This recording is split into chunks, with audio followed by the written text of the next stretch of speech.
All right, I started recording, so behave.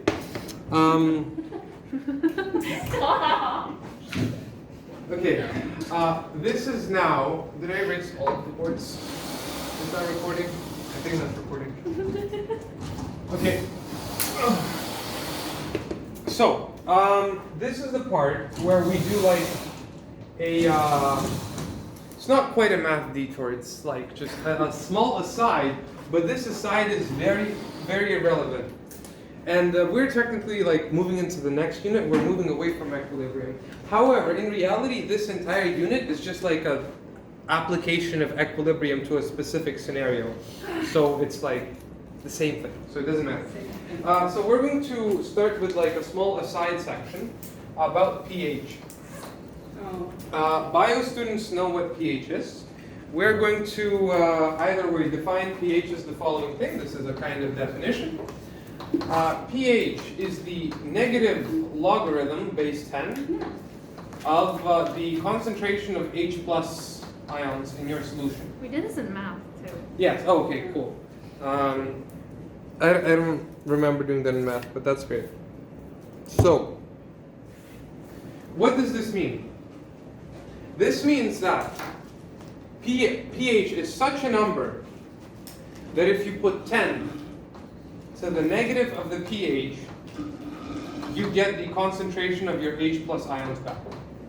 Okay, people agree with this fact? Yes? Oh, that bracket! This is just by definition of how life works. Yes? How life works. Yes, that's just by definition of how logs work. All right. Now, let's just. I know you guys were supposed to read stuff. Read the stuff about logs, or like know how logs work, right? But we are going to very briefly review one simple fact. Suppose you have a log, and when I write log, I don't mean log, I mean log base 10, because we're doing chemistry. So if we take log of A times B, right? This is in fact equal to log of A plus log of B. Indeed. Okay, I will briefly explain why that is the case, if I don't mess this up. If I mess this up, we'll fail. If we put 10 to the power of log of AB, right? 10 to the power of log of AB. This is equal to what? This is equal to AB by definition, okay? But what is A? A is equal to 10 to the power of log of A. And B is 10 to the power of log of B. Oh, and they're all the same thing. Do you agree? Yes? And now when you multiply two, like the numbers with the same base, then you add the exponents. And then you get that 10 to the power of log of AB is equal to 10 to the power of log of A plus log of B. And you can get rid of all of them. Yes. Now also, 10 to the power of something is an injective function. Okay, you don't care about that. But the point is, this is equal to this. Huzzah. And there are no other like such like numbers that would, actually no, maybe there are two other such numbers, but that would multiply correctly. But if you have log of A times B, that's equal to log of A plus B. Similarly, we can show that if you have log of, yes, okay, that is recording. If you have log of A over B, that is equal to log of A minus log of B. Okay, whoops, lower, that's supposed to happen. A minus log of B.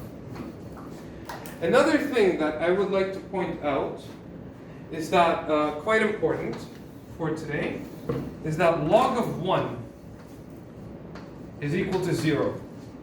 Why? Because 10 to the power of 0 gives us 1. Log of 1 is what number do we need to put 10 to the power of to get 1 back, right? Log of 10 to the power of 0 is equal to 1, hence log of 1 is equal to 0. Do we all agree this part makes sense? Yes? Okay. So now that we're done with the, I think that's all I wanted to say for the exciting, fun math aside. Wow, that already took 5 minutes. Now we're going to start talking about acids and bases. Yeah, What is this unit called? Is there... acids and bases. Thanks. Roll credits. But honestly, acids and bases are just an application of equilibrium to acids and bases, but like it's just equilibrium for the most part of it. Some things no. Okay, so let's try and figure out, set a bunch of questions in front of ourselves that we want to answer. And we're going to start off with, first of all, what are acids and bases? And how do we determine something as an acid or a base? And then we're going to branch out to the question of like, how do we experimentally determine which acid or base I'm currently looking like? If you give me a cup with like some acid or base, how can we figure out what that acid or base is? But first, to be able to do that, we need to figure out what acids and bases are like theoretically, right? Well, let's first look at some motivation for what acids and bases are. People back in the olden days noticed that there are these things that have the following properties, and they decided to call them acids or bases. And so here are the properties that people gave to acids. Here are the properties people gave to bases. So acids taste sour. Yes. Bases HCl. taste, I think, bitter. This is all stolen from a website, so maybe this is wrong. But this is kind of the idea. Okay. Acids, I think, are generally soluble in water. Generally, in water. Oh, right, you guys gotta even memorize those solubility tables. That's boring. Sorry. Okay, and then you have litmus paper. They turn litmus paper red. You guys remember what litmus paper is? Sure. It's like this thing, you dip it in acid, it turns red. Oh, like the people. Oh. Okay, like there's a thing which if you dip it in acid, it turns red. That's the whole point. And this is something people notice, that if you, I'm guessing this is more or less what happened, people notice that if you dip them in paper, they're red. Okay, bases to the touch, they feel slippery. If you touch a base. And acid, if you have a sufficiently like concentrated acid, I think you can, like, if you dip your hand, you just won't feel the bottom. But that's of the jar, but that's separate. That's like not really what we're about. Not all bases are soluble in water, but these ones turn litmus paper blue. Litmus paper turns blue. So these are all great kind of characteristics for what we can figure out, for figuring out what is an acid or a base. You just like dip litmus paper or something in it, and then we figure it out. However, these examples, the fact that something tastes sour or bitter, doesn't terribly help us understand how its chemistry works all that well. Right? So people were trying to come up with like, what are acids and bases, chemically speaking? And people suggest, so far, like we have, I think, 4 theories. We learned about 3 because the 4th one's kind of bad. So people came up with 3 separate theories for what makes an acid and what makes a base a base. And they're all really just trying to like explain some of these characteristics that certain chemicals exhibit. So these theories are just, they're trying to make sense of what's happening, because they don't know exactly what's happening. They're trying to just figure out a way to make sense of it. So they're making the theories like a guess of what an acid or base does. Okay, so we have, is there anything I wanted to say? Anything else? Yes. So we have our first theory. This theory, I don't know when it came. I think it came in like the 1800s or something, like late 1800s. I'm guessing. This is the Arrhenius theory. Arrhenius. This is the same Arrhenius from like the Arrhenius formula for the K constant in the rate law, right? Oh. Same guy. Arrhenius acid base and base theory.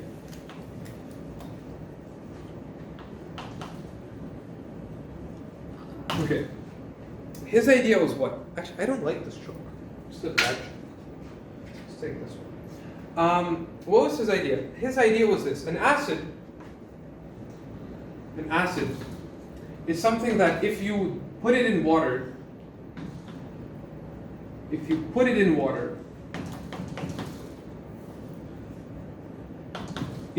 dissociates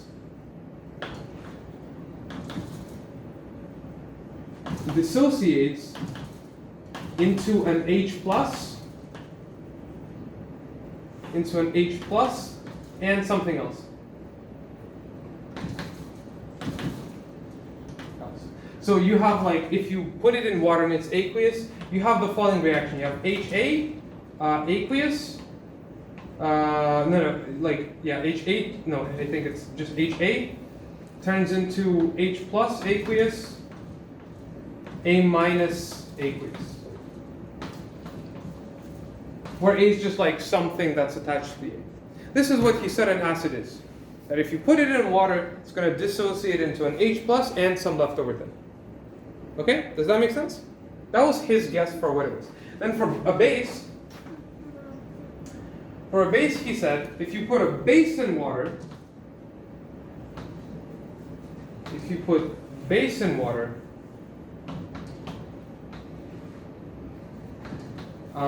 dissociates into an OH minus and something else.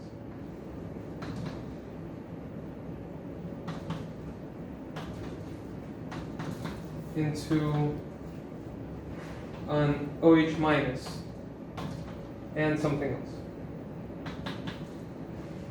So, for example, it would be something like BOH turns into B plus OH minus.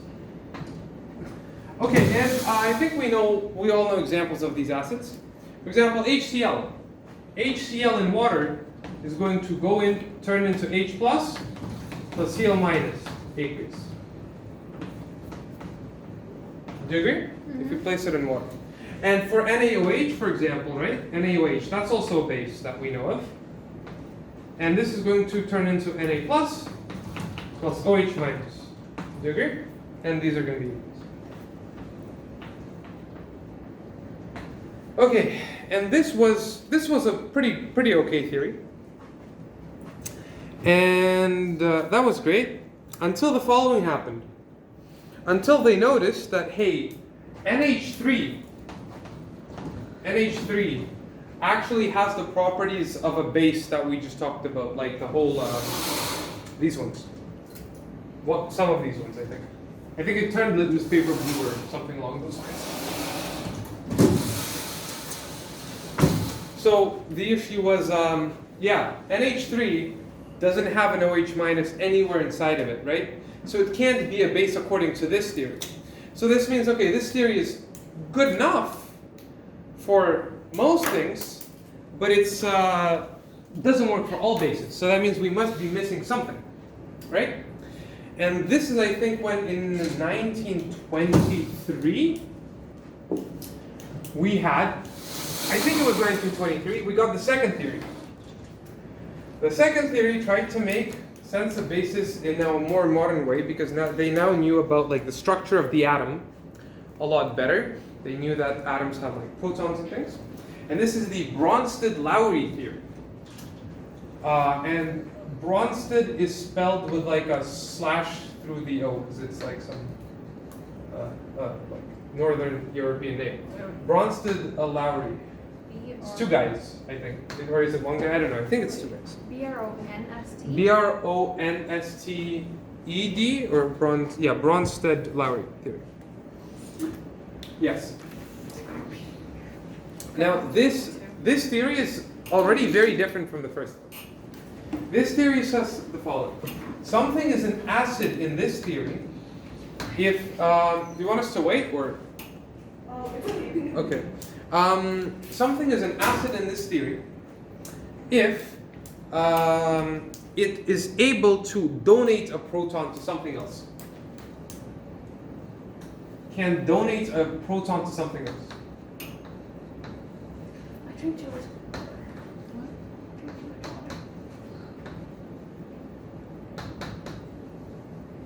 Okay, does that make sense? Now, what is a proton? in terms of chemistry. What element is a proton? Yes. It's a hydrogen. But a hydrogen, hydrogen plus. Because a proton on its own doesn't have an electron. So an acid is something that can donate a proton to something else, but also something that essentially can donate an H plus to something else, right? So we still have kind of the H plus idea up here, but now it's not about that you dissociate in water. Like this is the first improvement of the theory, that you're not talking about actually putting things in water. Acids and bases can exist outside of water. But anyways, I'll talk about that in a second. And then the second base, a base is something that can accept a proton from somewhere else. Can accept a proton from somewhere else.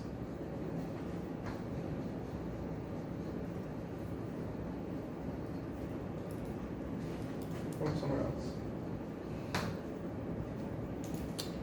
Honestly, I'm going to. Okay, I guess we're just gonna have a separate new break instead of continuing the old one. But after editing in post, it's gonna look the same.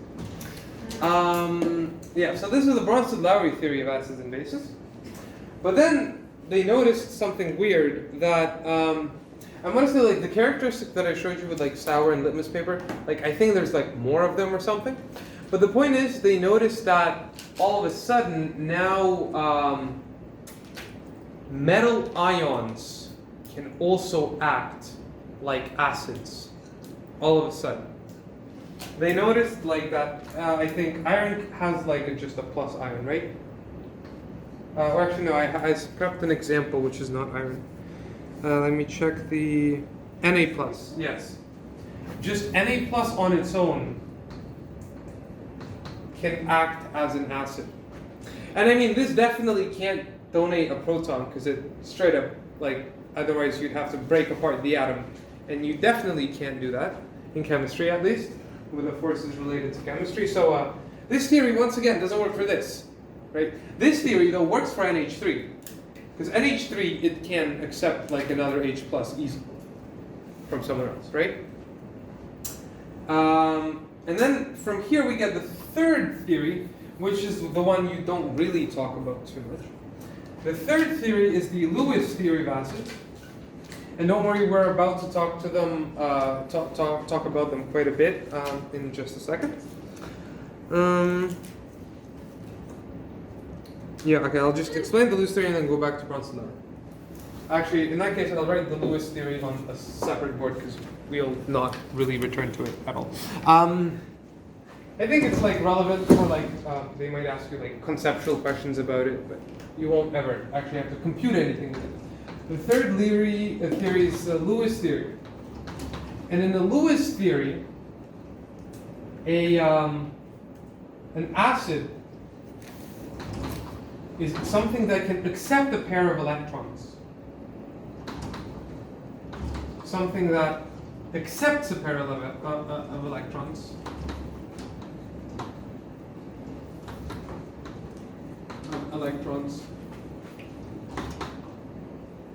And a base is something that can donate a pair of electrons.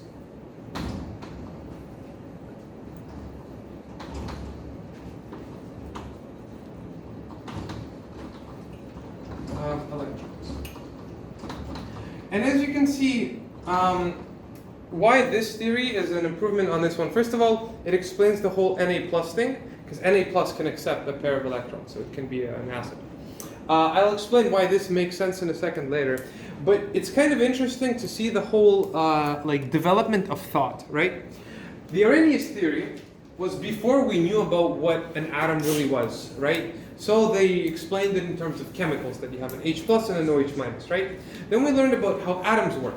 So they decided, hey, let's explain it in like giving protons back and forth later. But then 1923, we didn't fully understand how an atom works. Then once we got a better understanding of how an atom works, and we realized, hey, we make bonds, chemical bonds, by sharing electrons, and we have orbitals and things. Then they realized, hey, acids and bases is about sharing electrons, which is like literally making bonds, rather than anything else. So we kind of have a progression of thought of our understanding of the atomic model that we can see in these theories, right? First, we know nothing about atoms, and we know atoms have protons, and then we find out that bonds are made by sharing electrons, and that like you can see that progression in these. That's quite interesting. But okay, we'll go back to the Lewis theory and why it makes sense a little bit later. We're going to start off with the Bronsted-Lowry theory. Well, this one kind of makes sense, because this is what more or less what you've been using in like grade 9, 10, and whatnot. Every time you talk about acids and bases, you always kind of assume that, okay, it's like HCl, it has an H plus, turns into H plus Cl minus in water, and kind of went in this vein. This is the new shiny thing. And let's look at an example of a reaction with this. Hopefully, yes, I did prepare an example, and I prepared the example with NH3. NH3, remember, was the problematic thing not explained that acted as a base, like we saw it has base characteristics, but it didn't fit this theory. Because if we say NH3 is a base by observation, it doesn't have an OH, so this theory has to be wrong. So let's look at an example of NH3. So NH3 is something, we're going to assume it's a base. So if it's a base according to this theory, then it has to be able to accept a proton from somewhere else. However, to accept a proton, you need somebody else to give you a proton. That's like the whole point of this theory. To be able to accept the proton, you need someone else to give you a proton. So this thing can't just do base stuff on its own. It needs something else to give it a proton, right? But hey, what are some things that are really good at giving other things protons? Acid. Acids, okay. So let's add in an acid. And then you will know that this has the following reaction. This turns into the NH4 plus. This turns into a Cl minus plus an NH4 plus. NH4 plus. Do you agree? Yeah? This is what happens with this. I think that's correct. Cl minus and H4 plus. Now, what does this theory tell us, like qualitatively, and what is our intuition from this theory? We now get the following idea, that if you have an acid, you must have a base that goes along with it. In this theory, we said that acids are acids just on their own. They just dissociate in water, and they're things on their own. In this theory, you get that an acid is an acid only if it has a base to react with. Otherwise, it doesn't do acid things. If it has nowhere to donate a proton to, then it can't donate a proton. So there must be like another base that is willing to accept the proton. And okay, that's an interesting thought. And let's look at this. We see that the HCl donated a proton to the NH3. Do you agree? Right? You just took the H plus, gave it to the NH4. But now let's look at this side. This NH4 now has an extra proton to give away. Right? So what is this now? Because this thing gave this thing a proton. This thing now has an extra proton. So now it can give it away. So according to this theory, this is now potentially a acid, right? Because it can now give away a proton. And hey, this thing is missing its old proton. It could potentially take one back. So now it is potentially a base. So now you get that with Bronsted-Lowry theory. Not only for something to be an acid, it has to have a base next to it, right? Acid, this is an acid. This is a base. After they react, they kind of swap and have these conjugate acids and bases. And this is what we, this is now we're introducing new terminology. So the thing that lost the acid, and the thing that's left over after it donated a proton, this now becomes the conjugate base of this acid. Do you agree? Conjugate base. Because this used to be an acid and then it gave away a proton and turned into a base. Does that make sense? Mm-hmm. So we kind of pair them up in this way. And then the NH4 for the NH3 is now a conjugate acid of the base.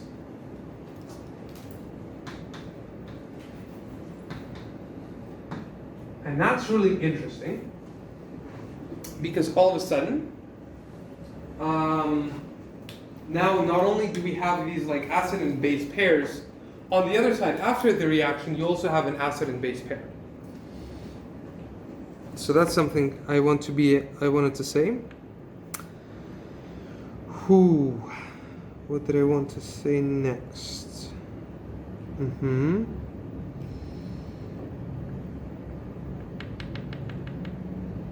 Okay. Based on the second theory. Yes, this is based on the second theory. Right. Now, if we wanted to explain this using the third theory, then you can say, hey, see, this before used to be neutral, right? Now this has an extra electron.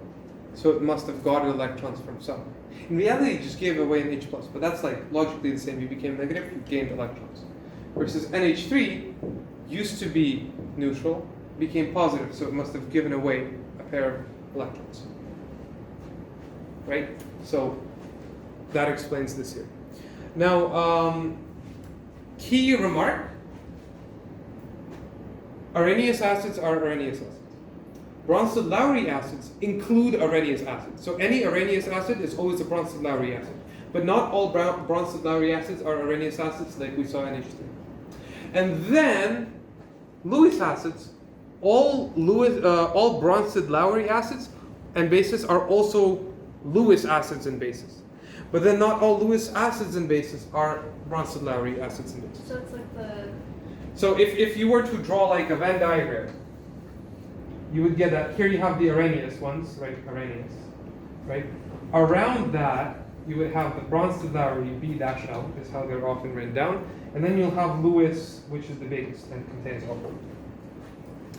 There is actually like a fourth acid-base theory that I think some guy in the Soviet Union came up with, but it was no good because like you couldn't. It was like a very general theory, and you couldn't actually do any computation with it. So it was like useless essentially because you couldn't make quantitative predictions.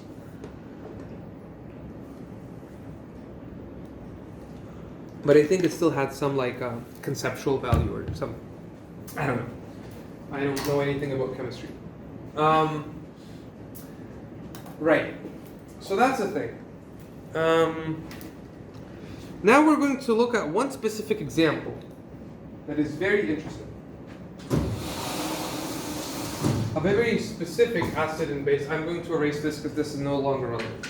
The idea why I showed these to you is the idea that why we have these theories and that they're different. It's like we observe something like a common characteristics among these things, and we're trying to find out, well, what does it mean in terms of like their actual chemical bonds and everything that makes them have these common characteristics. And then they came up with a bunch of theories trying to explain it, and well, okay, that's our best one. The Bronsted-Lowry one is probably the one we're going to use the most.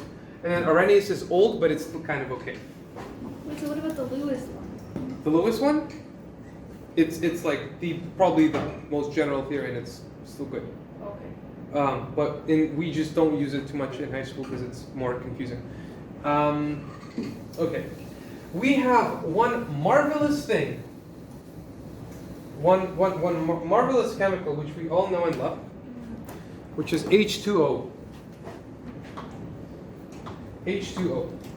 Do you agree? Now let's look at the Arrhenius theory. Arrhenius theory says what? Something is a acid if it dissociates in water into an H+, right? And something. Well, could water dissociate into an H+? Does it have an H+? Yes? Yes? No? Could water lose an H+? Yeah. Potentially, yes. So if water loses an H+, what happens? This is the Arrhenius theory. What happens? Okay, so what happens if water loses an H+? What's the end result? H plus and then OH minus. Plus OH minus. Okay, actually I'm going to draw equilibrium arrows because this is in fact an equilibrium reaction. And this is why like this unit is just an application of equilibrium, because not all of these reactions, a lot of these reactions are equilibrium reactions. We use equilibrium to study acids and bases quite a bit. Okay, so we see that it's an acid, water is an acid. But if you look at the definition of a base is something that in water dissociates into an OH and something else. Does it have an OH minus? Yes. So water is both an acid and a base, according to the Arrhenius theory. It's both. And I think it's like, there are a couple, I think, other things that also do that, but like water is the, I'm not sure, there might be. I might be wrong. People in the YouTube comments will correct me. And how I know nothing. Actually, it's probably true. Yeah, so according to the Arrhenius theory, water is an acid and a base. And I've already claimed, without proof, but just trust me, that all Arrhenius acids and bases are also Bronsted-Lowry acids and bases. Then water has to be a Bronsted-Lowry acid and base as well. Well, let's look at what this reaction looks with Bronsted-Lowry. Bronsted-Lowry. My handwriting's terrible. Okay. We have H2O. Start off with an H2O. Now, we know that in Bronsted-Lowry acid and base theory, for something to be an acid and a base at the same time, like for something to be an acid, it needs to react with a base, because it needs to donate its proton to something else. So, might as well just take a second water, plus H2O. So once again, an equilibrium reaction. And according to this theory, what would happen? One of the H2Os would donate the other one an H+, right? And the other one would accept the proton. That's according to the Bronsted-Lowry theory.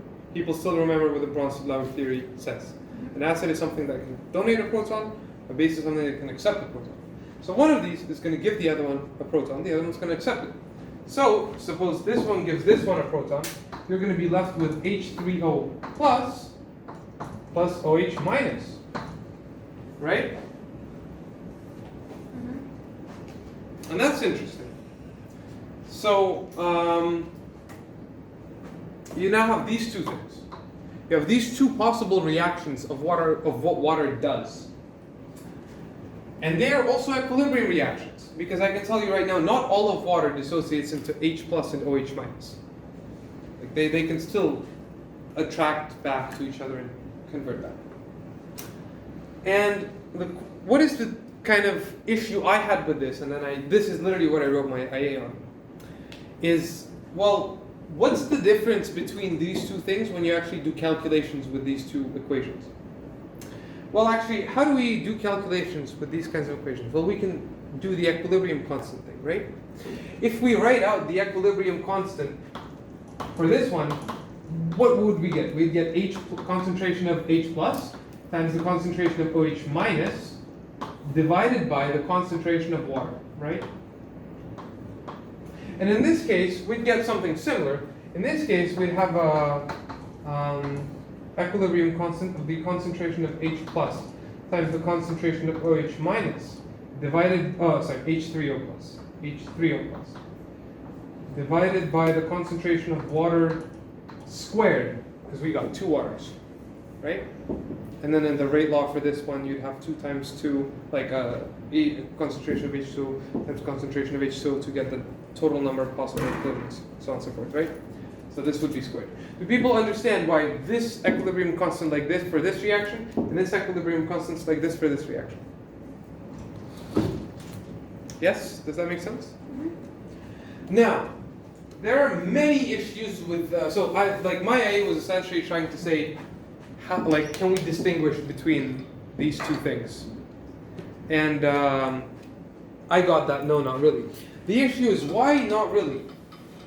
Well, look at this numerator. We're dividing by the concentration of water. What is the constant, and normally these reactions are like aqueous. So we have water in water colliding to make these things. And then this colliding together to go back into water. So the question is, how high do you think this concentration is? This is an insanely high number, because it's just literally pure water. An insanely high number. It's essentially only affected by the density of water at that temperature. Same thing here. So it actually doesn't even make sense to divide by the concentration of water, because this equilibrium reaction, how much H pluses you produce and OH minuses you produce, is so negligible compared to the total quantity of water you have per liter of volume, that if you actually use this kind of equilibrium constant, this number would be essentially zero. You would not have a good time measuring it. Which is why we never actually, whenever we have water as a thing that reacts with something else, we never actually put it in the equilibrium constant. Because we can still measure the constant, because we can just assume this, we can assume that this at equilibrium is kind of the same as it was normally, right? And then we can just simply multiply K times the concentration of H2O. And you'll get that K, we'll define K, so K times H2, the concentration of H2O at equilibrium, is equal to, at equilibrium, is equal to the concentration of H plus times OH minus. Right? Like this.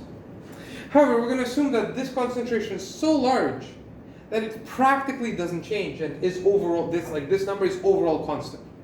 People understand why we can just make that assumption. Like the concentration of water in water is just such a large number that the fact that we're making this doesn't really affect this at all. So then, if this entire part is constant, right, then we can relabel it into a new constant and call it Kw. This is the equilibrium constant of water that people do actually care about. It's the product of H plus times the product of it's the product of the concentration of H plus times the concentration of OH minus.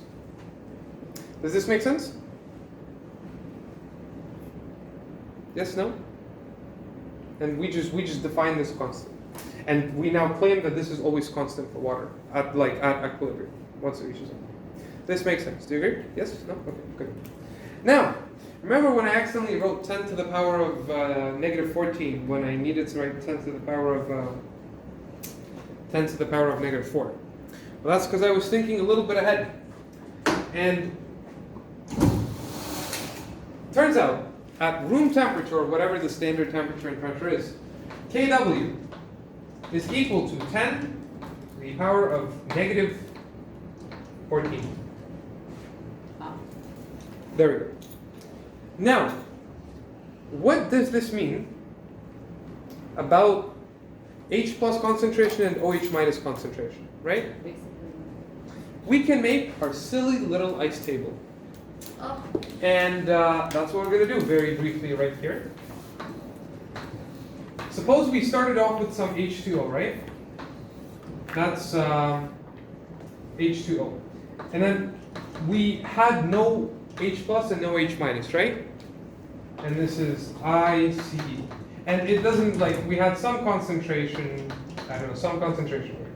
Our change, we started off with none of these, right? Our change of how much H plus and OH minuses we have in the end, this number should be the same. We should have as much H plus as we have OH minus in the end. If we just start off with water and nothing else in the water. Do you agree? Yes?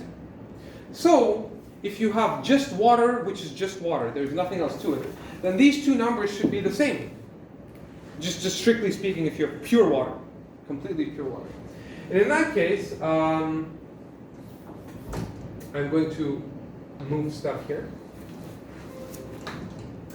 In that case, you're going to have what? 10 to the negative 14 is equal to the concentration of H plus squared, because I said concentration of H has to be equal to the concentration of H plus if we just started with water, right? We started with only water, converted everything into H plus and OH minus. According to this formula, we get that how much H plus I make is the same as how much OH minus I make. And same for here. I make, for 1 mole of H3O plus, I make 1 mole of OH minus, right? So how much H plus I made and OH minus I made is the same. So in the end, I can write Kw is equal to H plus squared, because H plus is equal to H minus. This makes sense, how we got from here to here? Yes? Yes, not? Are you okay? Could you explain the ice table? The ice table. We start off with water and no H pluses and OH minuses. Then we don't care what happens to water because it's no longer in our equilibrium constant. We don't care about it. All we know is that since we started with 0 of H plus and OH minus, suppose we got XH plus. We gained XH plus after the equilibrium reaction reached equilibrium. Then we should also get XOH minus. How much H plus we generate and how much OH minus we generate should be the exact same. I should have as much H plus as I have OH minus, simply because for 1 mole of H plus, I produce 1 mole of OH minus. That's all the size table is. I wrote the size table for. I didn't even need the ice table to explain. Wait, so why do you, like, equilibrium is also X? X is the change going from 0 to equilibrium. All I'm saying is that the final concentration of H plus and OH minus has to be the same if I started off at 0. Okay, okay. Sorry, I should have written it in the How 0. do you What is get A again? It's just, don't worry about it. It's just like some starting concentration of H2O. I left this column blank. It would be like A minus X, A minus X. But how doesn't matter. did you get the KW? The KW, this, I measured it in a lab. No, like the initial one. Like, The initial one? Yeah. Well, I looked at this, right?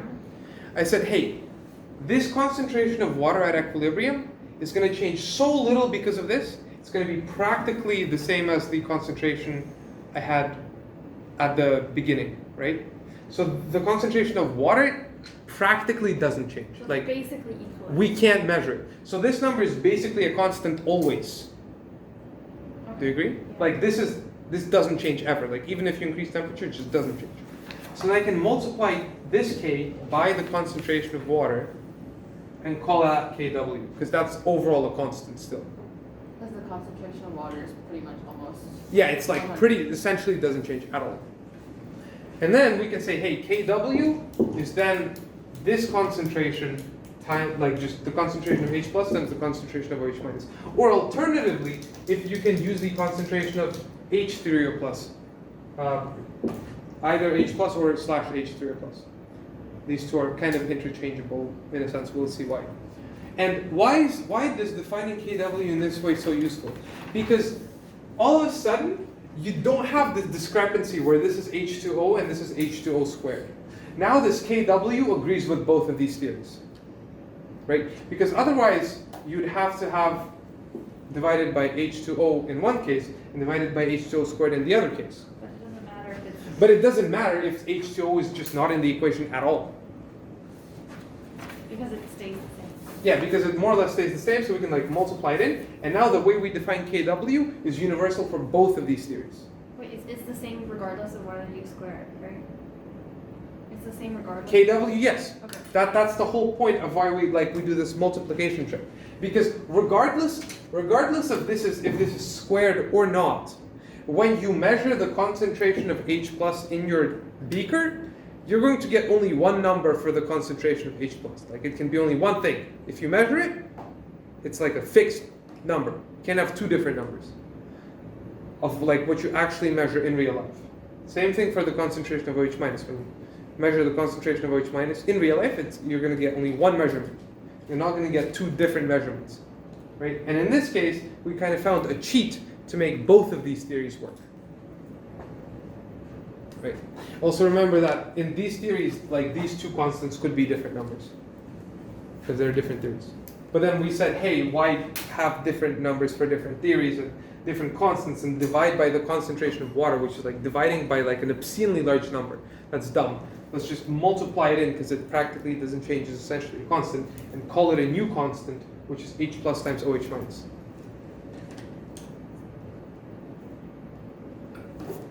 Does that make sense why we did that? KW in the roasted flour case is also 10 to the 1. It's always 10 to the negative 14. Because we can just measure it we can objectively measure this with water. Like we can just take a pH meter and measure this. Right? And notice that regardless of whatever the theory is, the numerator is always H3O plus times OH minus, or H plus times OH minus. And the pH meter kind of measures H3O plus slash H plus, like measures both. How do we get to, oh, never mind. We've measured this from experiment, and we said that if we have pure water, we don't add anything to it, then this number should be equal to this number. Okay. And we get 10 to the negative 14 is equal to H plus squared. Did you say that the K's over here, they're basically I wrote basically 0, but I think I wrote it Like, wrong. I mean, like they would be very small because this number is just so big. But also these K's, you will never use them again. I'm the only person to point out that there is an issue like this, and we define KW to kind of solve this issue. You would normally never, no one would ever show you this. So would 10 to the negative 14 also equal square bracket h3? O plus times OH minus, correct. Okay. We kind of assume that the concentration of H plus is the same as the concentration of the H3 plus. Just like they're kind of the same idea thing. Because like this is just an H plus flying around the water, and that's just an H plus, like kind of the So same. they're both. They're the same. Think of it as the same thing. It's just different ways to look at like more or less the same. Okay. However, these different ways, like this one gives a square, this one doesn't, so we had to find a way to make sure that both of them give us the same answer. Because you know, in the end, this product, like we can objectively measure this, right? So this has to always be the same for both theories. So we define a constant that's the same for both theories. H30 squared then? H3O plus times OH minus, or yeah, H plus squared or H3O plus squared. Either one. But what's easier to write, H plus or H3O plus? That's why René's theory is so good. Yes, question. What would you call KW? Like, Equilibrium constant of water, also known as KW. You just call it, I just call it KW. No. I called it the equilibrium constant of the self-ionization of water. Got him. equilibrium. Got him. Got him. Okay, what is it? Equilibrium Of the Yeah. self-ionization My head is always cut off because this is so close now. of water. constant. Don't, no one writes that, just call it KW. No one calls it self-ionization of water. Ionization. It's a waste of your time. Why did I highlight this? Like I'm trying, this is not the, those words are not the point of what I'm trying to say, right? That's not the point. That name is not the point of what I'm trying to say. Okay, now, Got him. Got him. okay, now we can isolate for the concentration of H plus, do you agree? We can square root both sides. And we're going to get H plus Oh, is equal to 10 to the negative 7, do you agree? yeah. Now, what did we say we wanted? We know stuff about pH, right? What is pH again? Negative log Of what? of H plus. So Of the it's- concentration of H plus. Oh, but also So- it's 10 to the negative pH, the H plus. 10 to the negative pH is equal to H plus, right? So if 10 to the negative pH is equal to the concentration of H plus, we get that the pH, Whoa. we get that the pH of water gives us what number? 7. 7. All right. And you guys have heard of this many times that pH of water is 7. pH of water is 7. That like neutral pH is 7. Well, it's not that neutral pH is 7. It's that the pH of water is 7, and we do stuff in water. So when we know there's nothing else contributing to pH other than water, then we know that pH is 7. That's Now, Whoa. does this, however, we know that this comes from some equilibrium constant. Do you agree? And what do we know about equilibrium constants when temperature changes? We know that equilibrium constants also change. Right? So now we know that pH of water is 7 only at a certain temperature. So pH of water can in fact change with different temperatures. And this can be, however, characterized with KW. And how do you figure out if something more like acidic or more basic? Oh, I forgot, that's what I forgot to talk about. I knew I forgot to talk about something in the math detour. Okay. I was supposed to be like half of the math detour is what I forgot to talk about. Anyways, did I at least write it in my notes? And I just didn't read my notes and forgot to talk about it. I think that's what it is. That's fine. So, you have an entire table of different KWs in your data booklet. And if you want to find out the pH of water that you would expect if you just had pure water, then you can always just square root KW and then take its negative log, and you'll get the expected pH. Wait, sorry, could you repeat the last? KW can be different at different temperatures. But it's useful to know if you just have pure water or water with something else. And you know you have pure water if you get exactly the pH you'd get if H plus was equal to OH minus. You know you have pure water only if the concentration of H plus is equal to the concentration of OH minus. Do you agree? And in that case, we could rewrite this equation as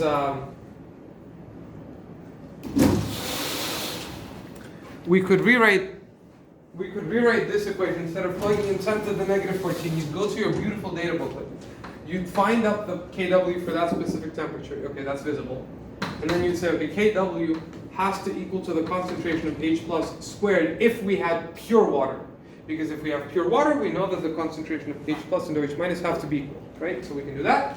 And then in that case, we can take a square root. The concentration of H plus is equal to the square root of KW, right? And then to find the pH you'd expect pure water to have, you'd have you'd have a pH of that water is going to be equal to the negative log of the square root of KW. And I mean that's what we did here, we just did it for a specific number. Cool? Cool. So that's pH of water. I wanted to say something else about water. Right, my bad. So I'm going to actually finish up something I forgot to say in the math detour about pH. Now that we're talking about pH, can I erase this stuff? This stuff makes sense? Yes?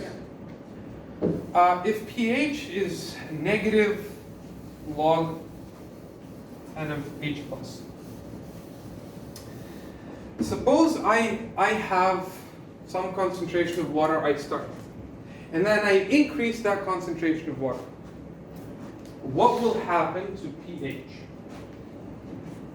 If I increase the concentration of my H pluses, this number goes up.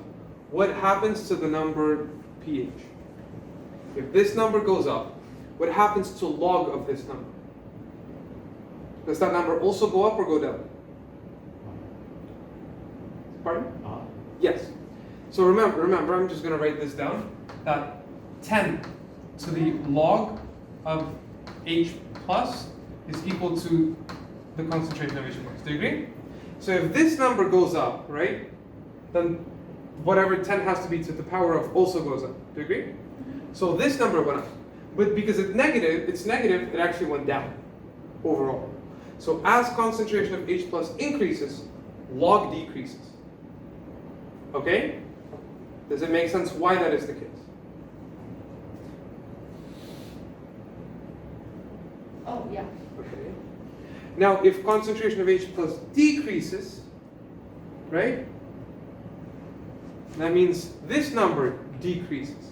But since we're taking negative of that number, that means it's actually increasing. The negative of that number is increasing. So that means if you have less H plus, then pH goes up. And this makes sense now. Remember how you said that like stuff is acidic if you have low pH. It's probably something you've talked about in biology or something. Well, now this makes sense because we know an acid is something that dissociates into an H plus, right? So we have more H pluses. That means we have more concentrated acid, right? If we have more concentrated acid, H plus is higher. If H plus is higher, then pH is lower because it's negative of the thing. And then same thing, and that's why acidic things have to be at like standard room temperature and pressure has to be below 7 pH because you have more H pluses than water normally would have. Okay, that's the thing. Let me see water. Okay. Now we're going to introduce a couple of other new things. Later here. We're now going to introduce POH, which is the negative logarithm base 10 of OH minus. Same idea as H plus, just a new notation. And now we're going to introduce a new notation for pKw. pKw is going to be the negative logarithm of Kw. In fact, from now on, whenever I write P anything, that will mean negative log of that anything.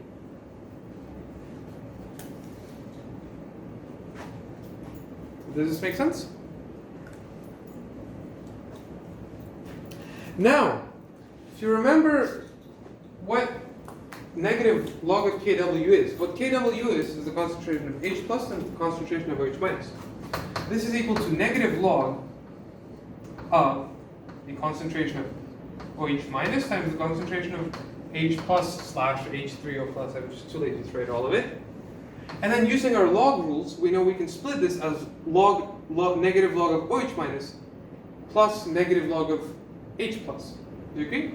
So this is equal to negative log of OH minus. Let's do H plus first. H plus. Wait, it's negative everything? Yes, because you have a negative outside here, so you Okay. factor out the negative. Let's factor in the negative. Right? This log on its own is equal to log of OH plus log of H plus. Okay. Do you remember from the rules? Then we have the negative outside that entire thing. So we add two negatives. Okay. Log of OH minus. I'm going to erase the fact that log of 1 is equal to 0. Okay, that's recording. I think it is. Oof, we're very short on time. Yeah. Okay. About the fact that this is going to take 2 hours, I'm not sure. And hey, what's negative log of H plus? pH. What's negative log of OH minus? Yes, pH plus POH. So we get that pKw is equal to pH plus POH. That is a general formula, and that is quite useful sometimes to calculating pH. Actually, this would make it much easier to figure out that pH is 7, right? Because pKw, the negative log of Kw is 10 to the negative 14, negative log of that is 14. So pKw at like room temperature and pressure, whatever, is 14. So 14 is equal to pH plus pOH. But if pH is equal to pOH, then 14 is equal to pH plus pH, so pH has to be equal to 7. So okay, that's another thing. Oh, okay. Yes, that's just another way to compute the fact that pH is 7. But without, like, if you convert pKw first. And you should be comfortable with both, like, doing it directly like this using properties of logs, or converting pKw first, because depending on which one you do, like, one might be easier than the other. Alright? Okay, yeah, I think we just, right, because we had the break and everything. Okay, fair. You have to go before 5, right? I have to pick something up. Okay, okay. I Well, can we run. might just, like, continue without you. It's fine. Yeah. So this is one thing, but 3 hours? don't worry about it. I don't know. I'll stop talking whenever I run out of things to say. Okay, so we have this cool stuff about water. Oh, this I don't want to erase Bronsted Lowry. Actually, no, I can erase it. You guys know it, right? You remember this? Yes, good, perfect. Just remember how to spell that Bronsted has like an O, like a slash through the O, and then you're good. That's all you need to know about the Bronsted Lowry. So you remember how? So we've come up with this. We've come up with this Kw constant, guys. We've come up with this Kw constant that kind of fits both theories, right? And that was great. And it characterizes entirely what water does. Now, since water is an acid and a base, right? Let's see if we can apply the same logic to just regular acids and bases that aren't both. And we're going to define this new equilibrium constant unique to each acid and unique to each base in the following fashion. We're going to look at the acid reacting with water. And we're going to, according to the Bronsted-Lowry theory. And then we're going to define a unique equilibrium constant for that reaction. And then it turns out that's going to tell us a lot, like that's going to be a very helpful thing to know, that kind of concept. So okay, let's choose a really simple acid, so it's CH3COOH. Yes, okay. What acid is this? That's like the acetic acid or something, that's like vinegar, isn't it? Yeah. I don't know. Give it 5. Yeah, I don't remember. Once again, people in the comment section know. say that I know nothing. Completely illiterate, and I will agree with them. Okay, so this I claim this is the acid. So according to Bronsted-Lowry theory, it has to give the H2O. It has to give away a proton, right? So what am I going to be left with? I'm going to be left with H3O plus CH3COO minus. Actually, this is the part where having colors would be helpful. And let's use, say, yellow. And okay, this is the acid, right? What is left after this acid gave away its proton? We have its conjugate base. Do you agree? That this is the conjugate base. Wait. Wait a second. Do people remember why this is the conjugate base? Remember what a base is in Bronsted-Lowry acid theory. A base is something that can accept a proton. This just donated a proton. So heli acid can accept one back in theory, right? Okay. So an acid turns into a conjugate base after giving away a proton, and that's what we have. Conjugate acid turns into conjugate base. In this specific reaction, water, even though water can be an acid and a base, in this specific reaction, water is being, let me use the darker red. Water is being a base. Do you agree? Even though water can be both, remember in the Bronsted-Lowry theory, you're only what you are like in a specific context. Because you can accept something only if someone gives something else too. So here it's a base, and then H3O plus is then the conjugate acid. And the conjugate acid. Well, let's write out the Ka for this. Actually, yes. This is the Bronsted-Lowry theory option, right? Then we have the Arrhenius theory option. The Arrhenius theory is super simple. OH just simply dissociates into an H plus CH 3COO minus. And you see these are kind of similar because this it's just that this H plus turns into an H3O plus in the Bronsted-Lowry theory, right? And you just didn't have a water to begin with. But I mean, you assume this is inside. Right? We're just looking at this specific reaction at the moment, and we'll see why this reaction is relevant later. Okay. Okay. So this is the Bronsted-Lowry theory, and this is the Arrhenius theory. Equations. Okay? And we see that they're similar, and we once again want to define a equilibrium constant for this kind of reaction, but we want to define one which doesn't really have a discrepancy between these two theories. Do you agree? And we're going to use kind of the same trick. If we were to just write down the normal equilibrium constant for like the top row, what would we get? We'd get H3O plus times CH3COO minus, right? Divided by the concentration of CH3COOH times the concentration of water. Do you agree? Yes? But the concentration of water is so large it practically doesn't change. So we can multiply both sides by the concentration of water, right? And since this practically doesn't change, this side overall is a constant. Do you agree? And for an acid, we're going to call this constant Ka. Like this, Ka. We define this following constant. If you're given an acid that, when reacts with water, has an equilibrium reaction, we define the Ka constant of that acid to be the constant of equilibrium for this reaction. We react acid with water, it gives a proton to the to the water, and then becomes a conjugate base. We define this to be the Ka. Do you agree? Does it make sense how we defined Ka, what Ka is? Yes? You're good? Yes, from. Okay. Actually, notice that this constant is the same as the Arrhenius theory would give you. Which is why Arrhenius theory is still relevant, because the way we define constants, they're still all consistent with Arrhenius theory. All of these equilibrium constants. And okay, this is a constant that we can measure experimentally. Now, let's define a similar constant for a base. And in fact, let's take this conjugate base. Let's take this conjugate base of this acid, right?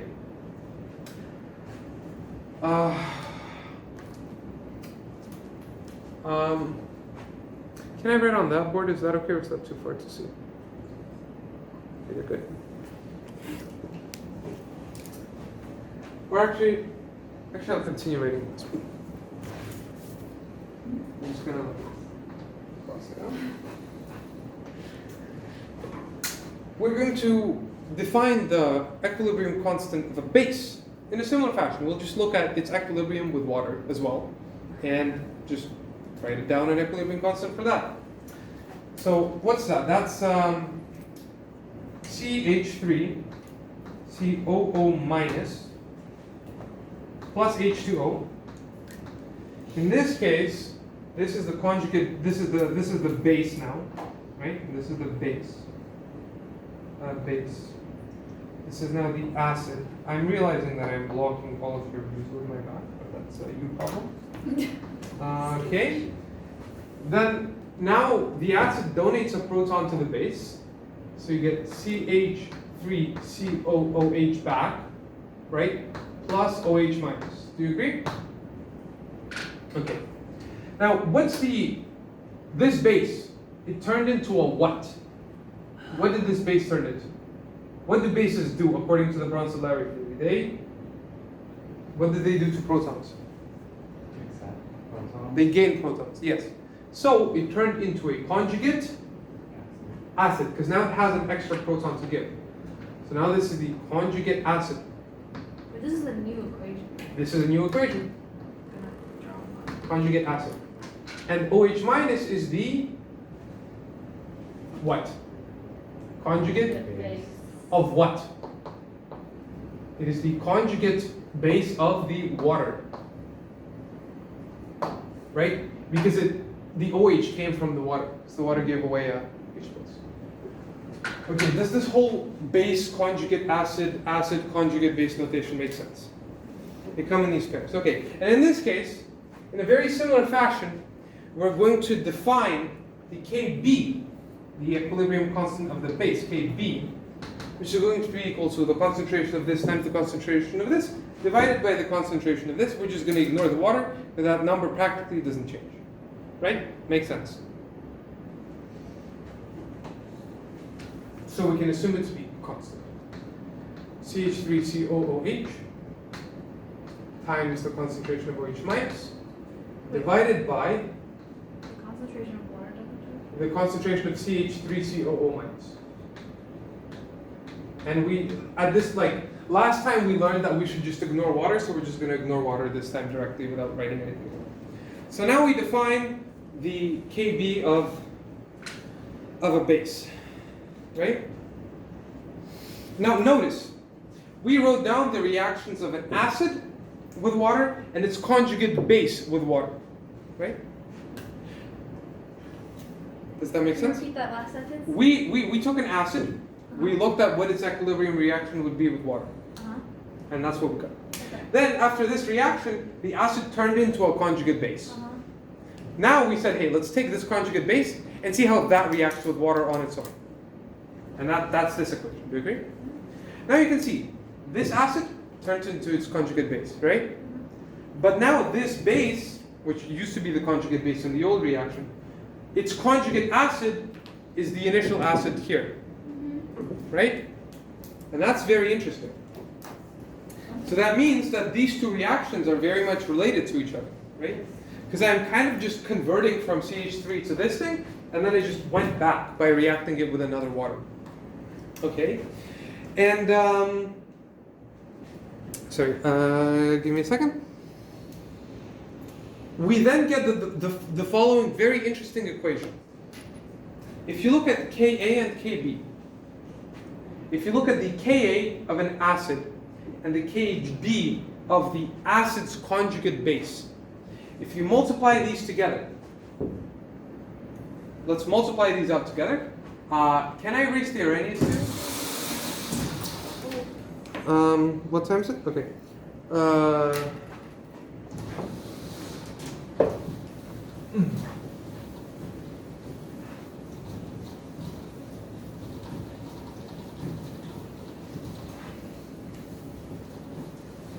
Let's multiply these together. So we got the Ka of Ka of CH3COOH was equal to the concentration of H3 of H3O plus times the concentration of CH3COO minus divided by the concentration of CH3COH, right? That was our Ka of CH3COH. Now we take the conjugate base of CH3COH, right? People remember what the conjugate base was. Conjugate base is what the CH3COH turns into after it loses an H, right? So looking at the Kb of the conjugate of this acid specifically, not any acid at all, but the conjugate of this given acid. Kb of CH3COO minus. This was CH3COOH times OH minus divided by CH3COO minus. So now let's multiply this Ka times this Kb.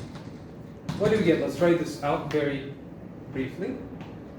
H3O plus times CH3COO minus times CH3COOH times OH minus divided by Oh my god. Wait, sorry, CH3COOH. what are we doing?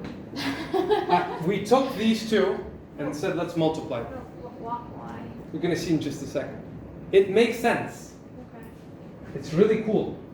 The people in the YouTube comment section. To the people in the YouTube comment section. Now, okay, if you ignore my messy handwriting and get good and actually read what it says, you can notice, hey, we have CH3CO minus here, we have CH3CO minus here. This cancels out. We have CH3COH here, CH3COH here, this cancels out. What are we left with? We're left with, someone say it. Plus. H3O plus and times OH minus. But, what did we say, what did we initially define this as? It's basically water. It's the KW constant, right? And that's why we define. It's basically water. Yes, and now why is this so pretty? Pretty. No, this is pretty. Because what? You have that if you take an acid and take its equilibrium with water, right? And then multiply this acid, the equilibrium constant of this acid with water. You multiply it by the equilibrium constant of the equilibrium of its conjugate base with water, right? You get Kw. And why is this so great? This now means, okay, we all know Kw because we have huge tables of it in our data books. This now means that if you don't know the Kb of like some acid, but you do know the Ka of its the Kb of its conjugate base, right? So for example, where was the thing? For example, if you knew this Ka, right? If you knew this Ka for this reaction, right? Okay. And that's the Ka associated to this acid reacting with water, right? Suppose you didn't know it. You didn't know this number. You didn't know this number. But you did know this number, the thing for the base, CH3CO minus. Then you will always be able to find Ka if you know this one, because you have tables, Kw as a table value. So you can always find this Ka if you know two of these, then you can find the third one, and you always know Kw. Woo. Yes, so that's useful in that sense. Whoa. Now we're nowhere close to done. Don't clap. Too early. Okay. I skipped the thing. Okay, we'll go back to it in a second. Now, I chose. Why did I choose this acid? I chose this acid because I know that it has a what's it called? An equilibrium with water. When it enters water, it has an equilibrium reaction. And you have an equilibrium reaction in what sense? The reaction that goes in reverse, like you can actually measure how much stuff is like being made back. Like the reaction doesn't go to completion. We can actually measure that there's some CH3COH left. Okay? In our solution. Does that make sense? That's what an equilibrium reaction is. Some stuff is turning back into the reactant, so we can actually see that there's some reactant left. Okay.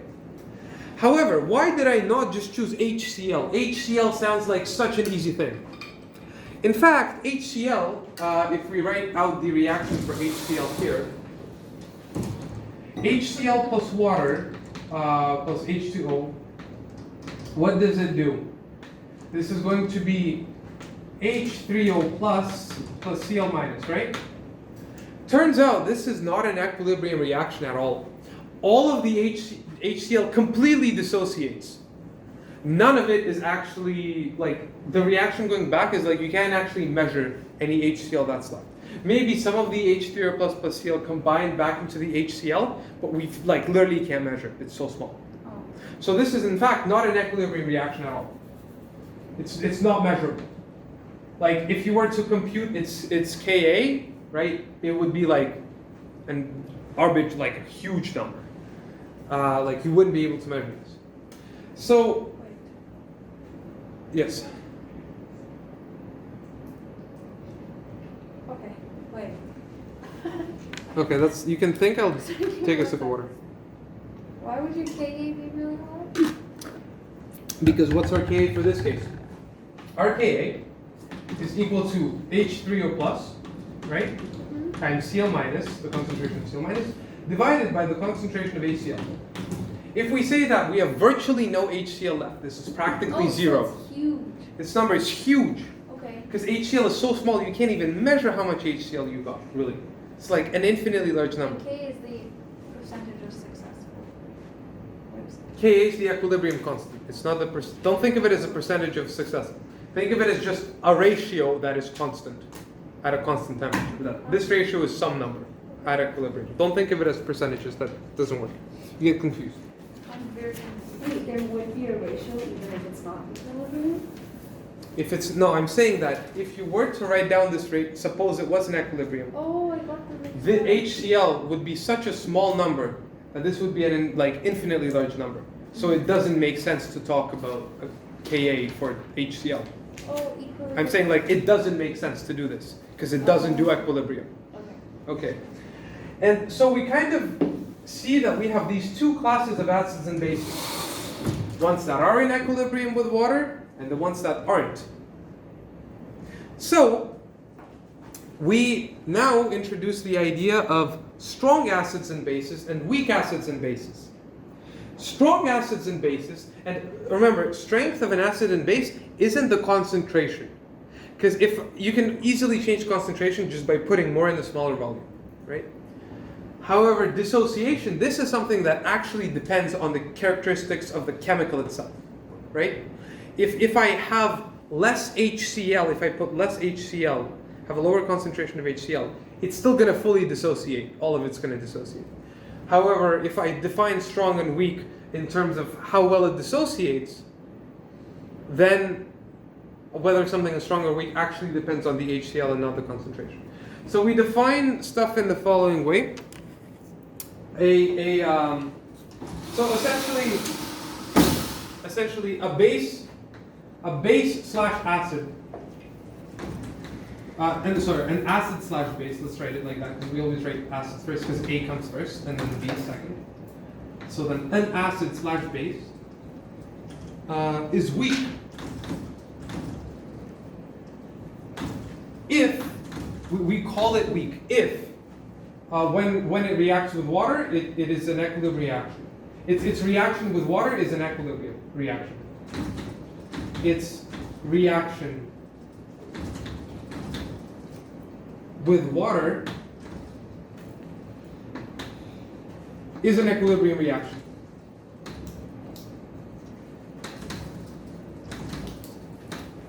Is an equilibrium reaction. And an acid or base is strong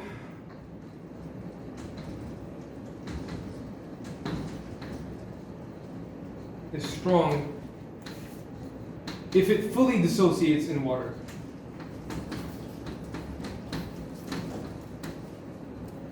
Because it can remain Hmm? If it fully dissociates in water. And you'd actually have a list of strong acids and bases, which you have to memorize which one's strong and which one's weak. And that's relevant, and we're going to see why it's relevant in just a second. We're going to look at an example, and then all of this is going to start coming together into one thing. And I'm going to have to cut the fact that I said you. Oh. That's staying in the video, I promise. You'll be able to rewatch that moment on loop many times. Okay. Whew. Okay. So why are we defining this acids or bases being weak? Well, let's actually have a look at two different reactions. Can I erase this? This is actually no, this fact is kind of important. I want to keep this fact for actually. Now, Bronson, Lowry, I'm gonna know. I want to use that board because that board is no longer relevant. Okay. That's turned. I want to turn this back. It would be so depressing if I forgot to turn the camera for one of them, and I'm just like writing on a different board, and then no one in the comments can actually criticize me because they don't even see what I'm writing. Because what I say and what I write are often very different things, like the word successful. Okay. That was a journey for all of us. Okay, so we're going to look at two reactions. One's going to be with HCl, and one's going to be not with HCl. Okay, let's react an acid with a base. All right? Let's take HCl plus NaOH. What's that going to give us? That's going to give us H2O plus NaCl. Do you agree? Then we are going to have a look at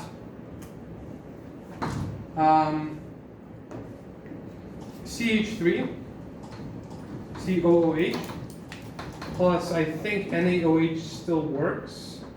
I hope it does, because otherwise this would suck if my example didn't work. And you're going to get NaCH3COO plus H2O. Okay. Right? Mm-hmm. So I'll give you a second to write these two down. Is that a CH3COOH plus NaOH. Na, that's an N, that's not an M. It also looks like your H. I'm not gonna comment on how hurt I am, but that's fine. No, but like, you're right, it does. That's an H. Okay. Thank you. COO, NaCH3CO, and then H2O. Okay, we have these two reactions. And so, how can we, remember, our key thing, this is something I forgot to say. Why did we introduce pH to begin with? Why did we introduce this concept? Very simple, because we have pH meters and we can measure pH. That's one of the few things that we can actually measure. Because it's kind of difficult to actually, if you have an acid and you have HCl as a powder, CH3COOH as a powder, it's difficult to search for the powder and compute its, figure out its concentration, but we can measure pH directly with a pH meter. So that's why we care about pH. So, ideally we would be able to use pH and figure out, we can measure the pH and, what was I saying? we'd be able to measure pH and figure out if everything has reacted or if not everything has reacted. Right? Because if everything has reacted, then we would expect that the stuff that's left over just does nothing, it just floats around. And we just have the pH of water exactly, and we'd see pH 7. Right? That's what we would expect. That if we've reacted all of the acid and all of the base, we'd see just straight up pH 7. However, that doesn't always happen. Why? Because how do we know that the stuff left over in the water after this reaction, this stuff that we produce, how do we know that NaCl and NaCH3COO don't react with water to produce more H pluses and bring up our pH? Or maybe they use up H pluses and bring our pH slightly lower than 7.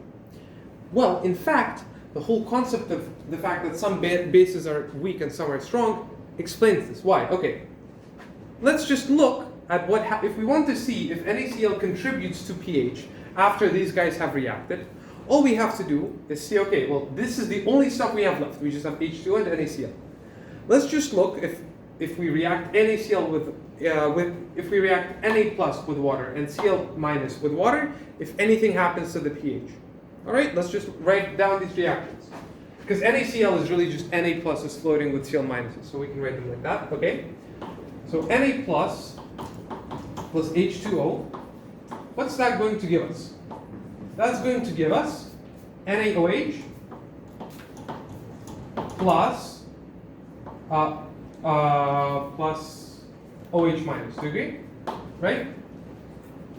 However, can this reaction actually ever happen?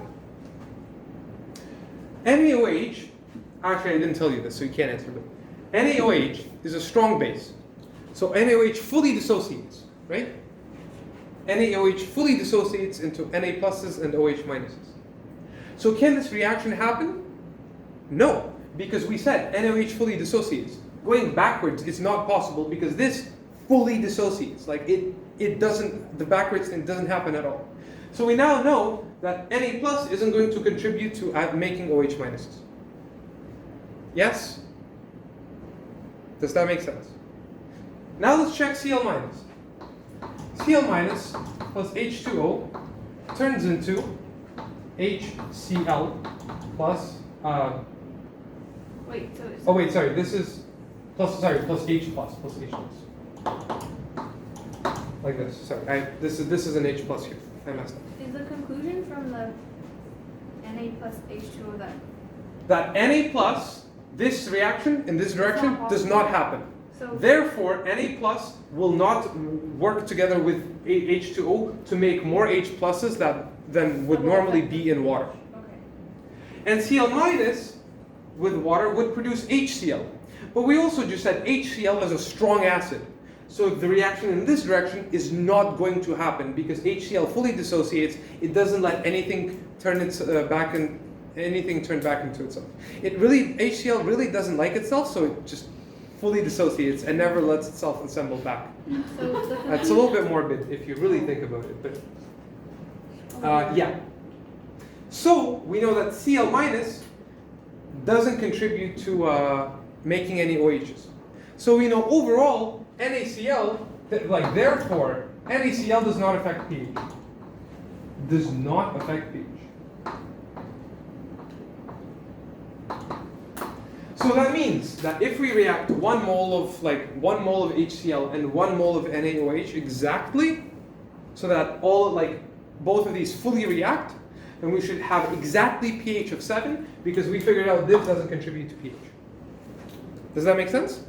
Does it make sense why this is useful to be able to know? Because you want to know what your pH should be at the end of the reaction, right? Now, let's look at this. This was the first example. Let's look at the second example. The second example, remember, here I used a strong acid and a strong base. Now I'm going to use a weak acid and a strong base. Let's see if anything changes in our conclusions. Well, H2O, we know H2O doesn't contribute to the pH of water, right? H2O keeps pH at 7. So let's see if this changes the pH from the pH at 7 at a specific temperature or whatever the regular pH would be at a different temperature. let's, this is once again, this is Na plus ions with CH3CO minus ions, right? So let's look at this. Okay, Na plus H2O. We already looked at it above, right? This turns into NaOH plus, NaOH plus, what was I saying? Plus, plus H plus. No. Plus OH minus. Yes. Yes? No, we said if. Yes, it's, yeah, yes, H plus H plus. Yes. Okay. Wait, go ahead. Yes? We've just written that reaction above. And realized, hey, this is a strong base, this fully dissociates, this doesn't happen this direction, only the other direction, so this never happens, so Na doesn't work together with water to make more H pluses, so Na plus doesn't affect pH. So no effect pH. No effect pH. What about the other one? COO minus, CH3COO minus, plus H2O. This turns into CH3COOH plus OH minus. Aha! Now this is a weak acid, right? This is a weak acid.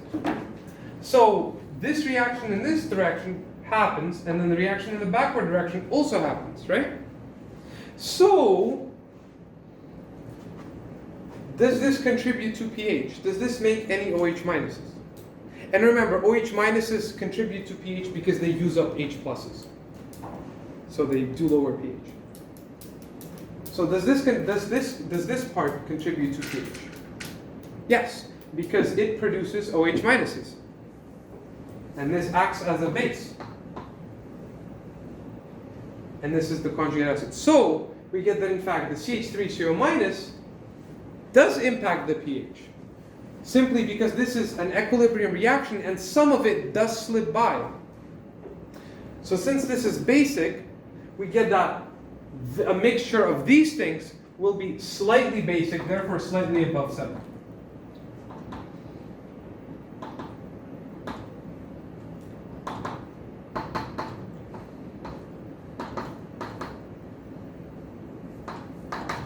Okay.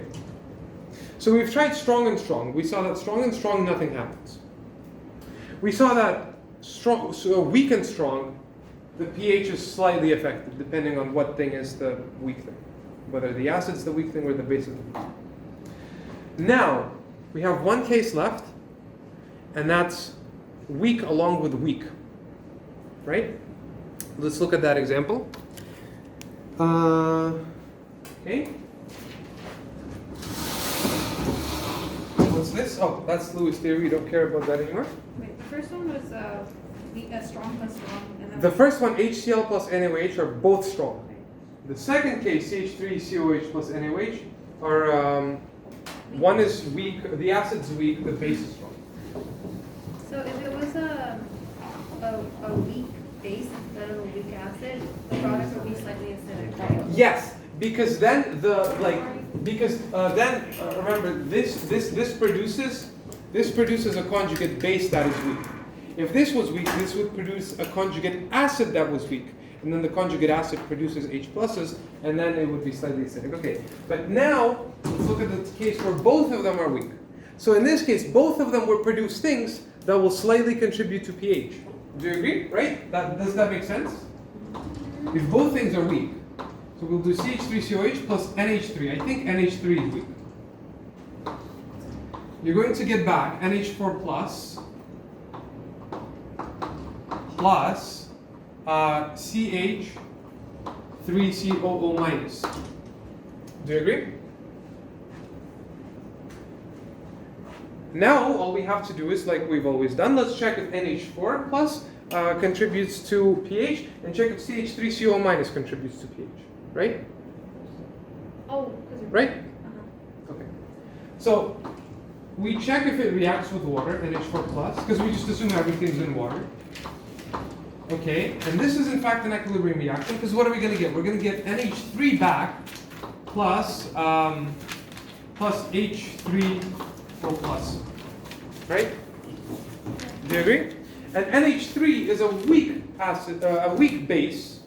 So it allows this direction to happen, right? So NH4 plus, we see it is making an H3O plus. Therefore, this is slightly acidic. Do you agree? Slightly acidic. And in fact, this reaction has an associated Ka for NH4. Right? And actually, this Ka for NH4, if you can remember, if we know the Kb for NH3 using Kw, we can find the Ka for NH4 using this equation. Why? Because this is the acid and that's its conjugate base. So the Ka of this times the Kb of this should give us Kw, right? And this one's in your data booklet. This one isn't. But that's not a problem, because if you know this one, using this formula, you can find out the Ka of this one.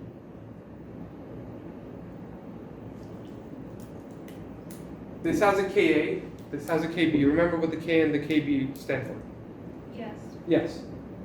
And they obey this formula. Ka times Kb is equal to Kw. Yes? Yes. This one's in the data booklet. This one isn't, which are not afraid, because you have the Ka times Kb equals Kw formula, which you cannot see on the recording from this angle. Okay, so we know that it has some Ka. Now let's look at the CH3COO minus now. OO minus plus H2O. This turns into CH3COOH plus OH minus. Okay, so this reaction also happens in the forward direction. So this is slightly basic.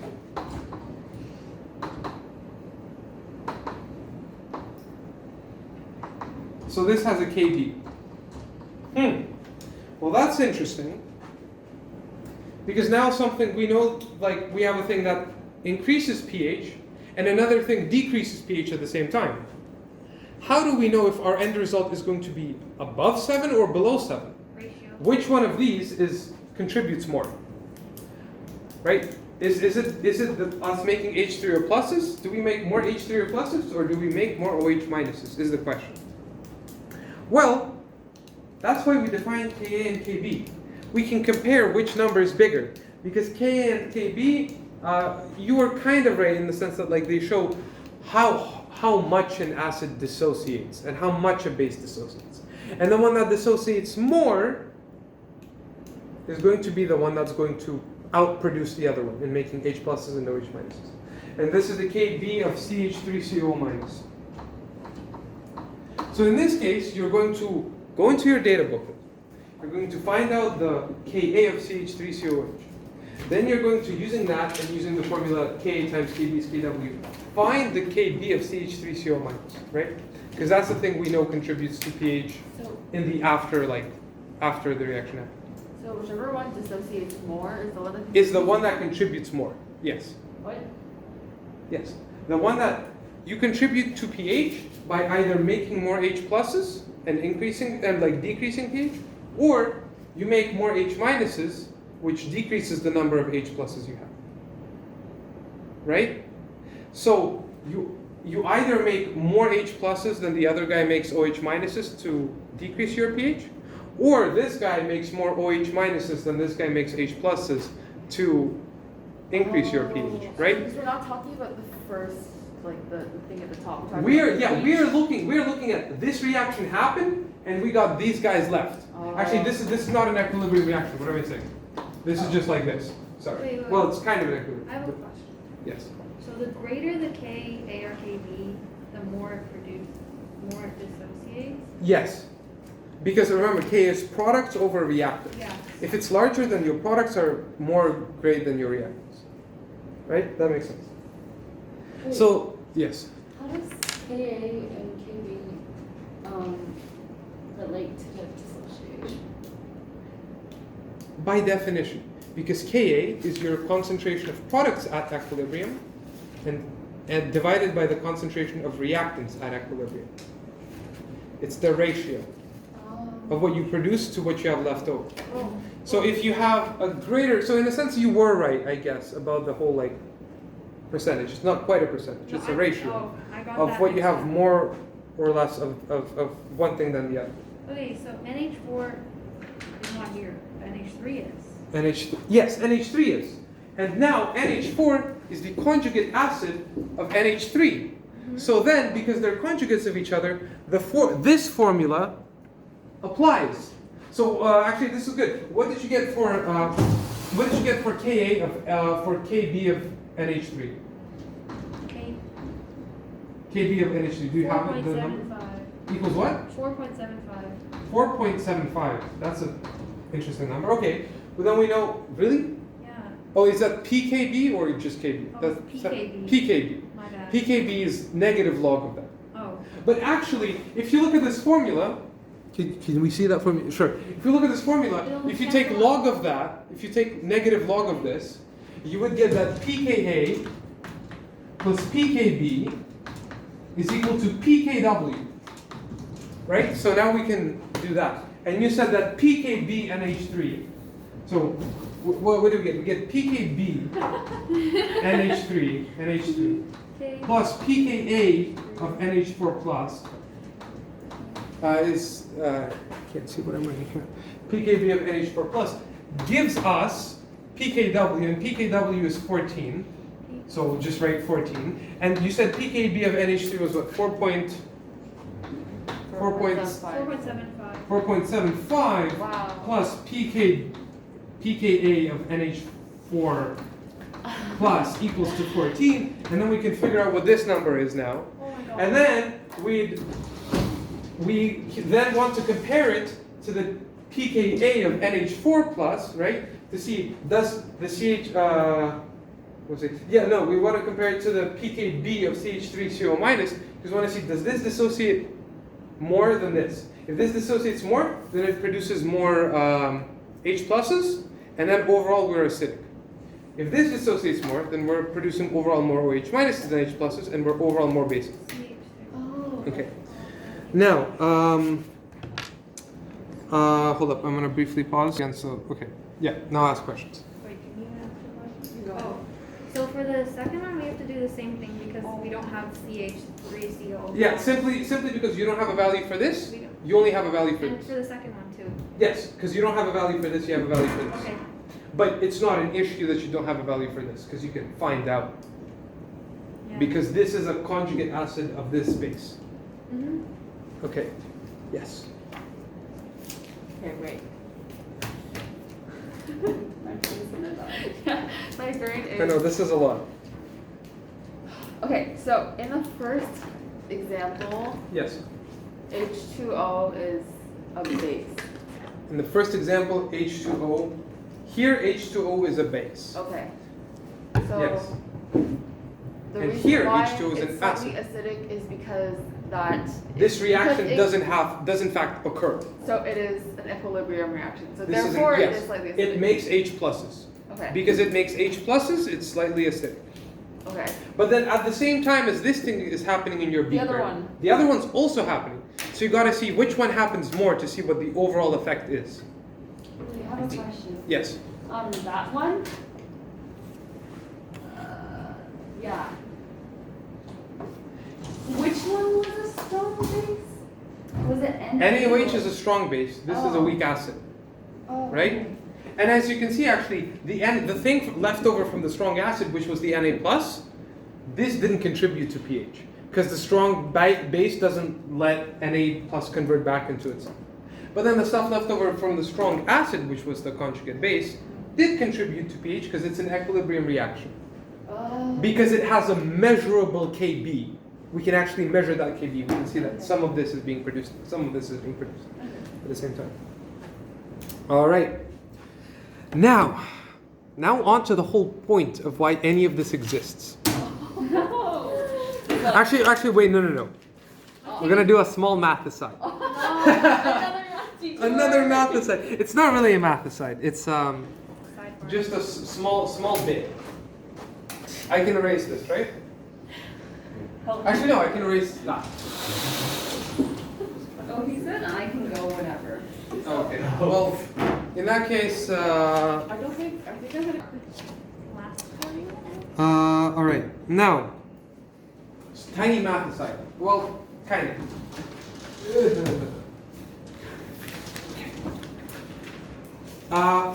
suppose we have some, yes, I think it is recording. Yes, it is. Suppose we have some acid, HA, and I'm going to use Arrhenius theory right now because it's easier, Yeah. And we know that the equilibrium constants are still the same for both Bronsted-Lowry and Arrhenius. So it's fine to kind of use them interchangeably in this sense. We've made sure that the equilibrium constants are the same. We've defined them in such a way. So there's no discrepancy between the theories, okay? Suppose this turns into H plus and A minus, right? That's what Arrhenius theory says. This is some acid where A is just something, like, CH3COOH, A would be this CH3COO, right? Make sense? Fair? Yes? Some reaction like this. This has the following Ka. The Ka of this reaction is equal to what? It's equal to the concentration of H plus times the concentration of A minus divided by the concentration of HA. Right? Yes? I am now going to take negative log of both sides of this equation. If I take negative log of Ka, I get pKa. Do you agree? Yes? And if I take negative log of this, I'm going to be left with negative log of, okay, I'm going to write the entire thing out. Okay, that can see me, good. A minus divided by HA. Now, we can look at this as H plus multiplied by this fraction, A minus divided by HA, right? So we can say the following. Well, actually, sorry, I didn't want to take negative log, I wanted to just take regular log. So I'm going to regular log, and this would be negative pK. Because pK is negative, so negative times negative gives us positive. Okay, does this make sense? Forget about this thing. Sorry. Yes, this is good? Yep. And we can look at this as this multiplied by this fraction. And remember, log of something times something is log of the first thing plus log of the second thing. So this is in fact log of concentration of H plus plus the log of A negative divided by HA. Do you agree? Do you agree with this? Yes. Now, What? hello. Don't go, I think, he says. Don't go, I Okay, I'm going to briefly go over this again. We have the following reaction. We have some acid, HA, turns into H plus A minus, right? This is an acid where A is just some leftover, right? We're using Arrhenius theory at this point, because we know that Ka is the same for, we define Ka to be the same for Arrhenius theory and Bronsted-Lowry theory. So we can kind of use them interchangeably to do stuff with Kas, because this one's easier oftentimes to look at generally. So okay, we said that according to Arrhenius theory, an acid is something that dissociates into an H plus and some level. Yes. So okay, then we get that the Ka of this acid is H plus times whatever that A minus thing is, concentration, divided by the concentration of the HA at equilibrium. Do you agree? Now I said, let's take log of both sides of this equation, right? Log of Ka is the same thing as negative of negative log Ka. Negative log Ka is pKa. So I have negative pKa on this side. Wait, why are we finding negative If you take log of this entire equation of both Uh-huh. sides, you get log of Ka, right? If you multiply by negative 1 by negative 1, so multiply by 1, split it into negative 1, negative 1, you get negative 1 times negative 1 log Ka. But negative 1 log Ka is pKa. So you have negative pKa. Oh, okay. Okay? Yeah.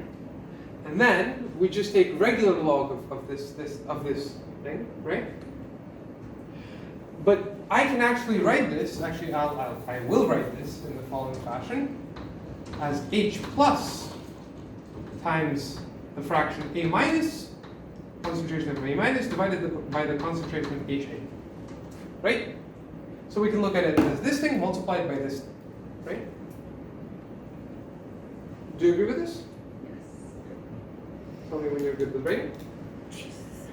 And then, don't worry, this is the easy part. I.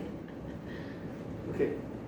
Then, I can split this log apart, because this is multiplication, so I can split this into two logs. And we've talked about this.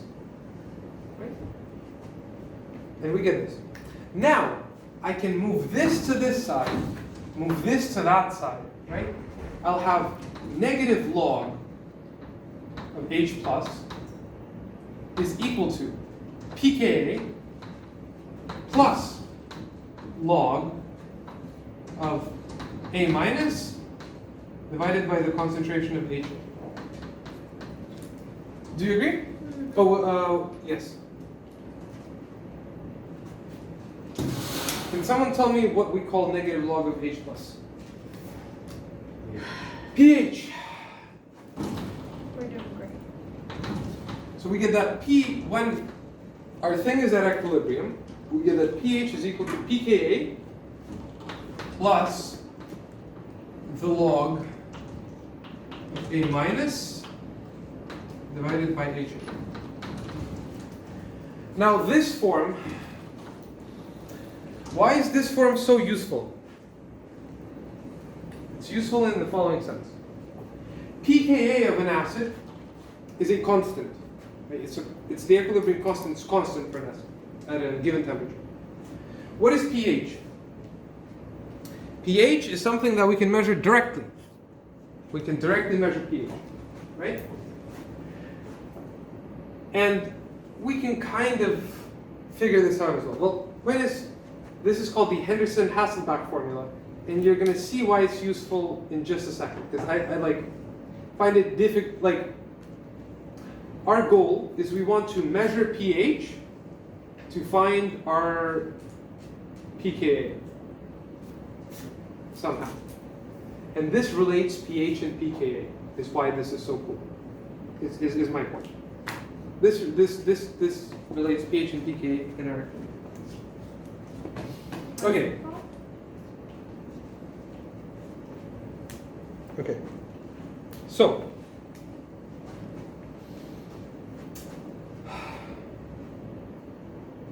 Now we figured this out. Now that we have all of the tools, we can finally start talking about titration. What? Yes. No. And this is kind of what everything, like all of today was leading up to titration. Oh. Everything we've done is more or less like the stuff you need to do to be able to fully do titration. And what is titration? Titration is an experimental technique. We're going to go through one specific sample example. In reality, it'd be a little bit more complicated, but it's not too much. If you understand the sample example, it should be straightforward. Okay, suppose I give you a jar, and I tell you this jar got acid in it, right? Then I ask you, find out the concentration of this acid in this jar, right? How can you do that? Well, to find out concentration, what's concentration? Concentration is the number of moles divided by the volume. Do you agree? Well, we can measure the volume, right? We can just pour it in a graduated cylinder and then figure out the volume, right? So that's good. So now all we have to find out is figure out how many moles of acid there are in this beaker, right? But we know that acid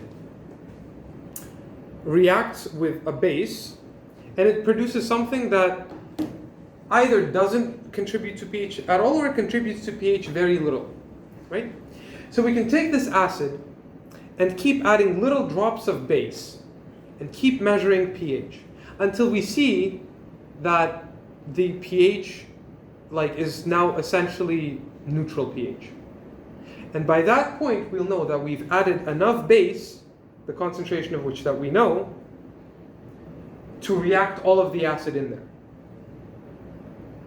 And if we know how much base we needed to put in for all of the acid in there to react, then we can figure out the concentration of the acid.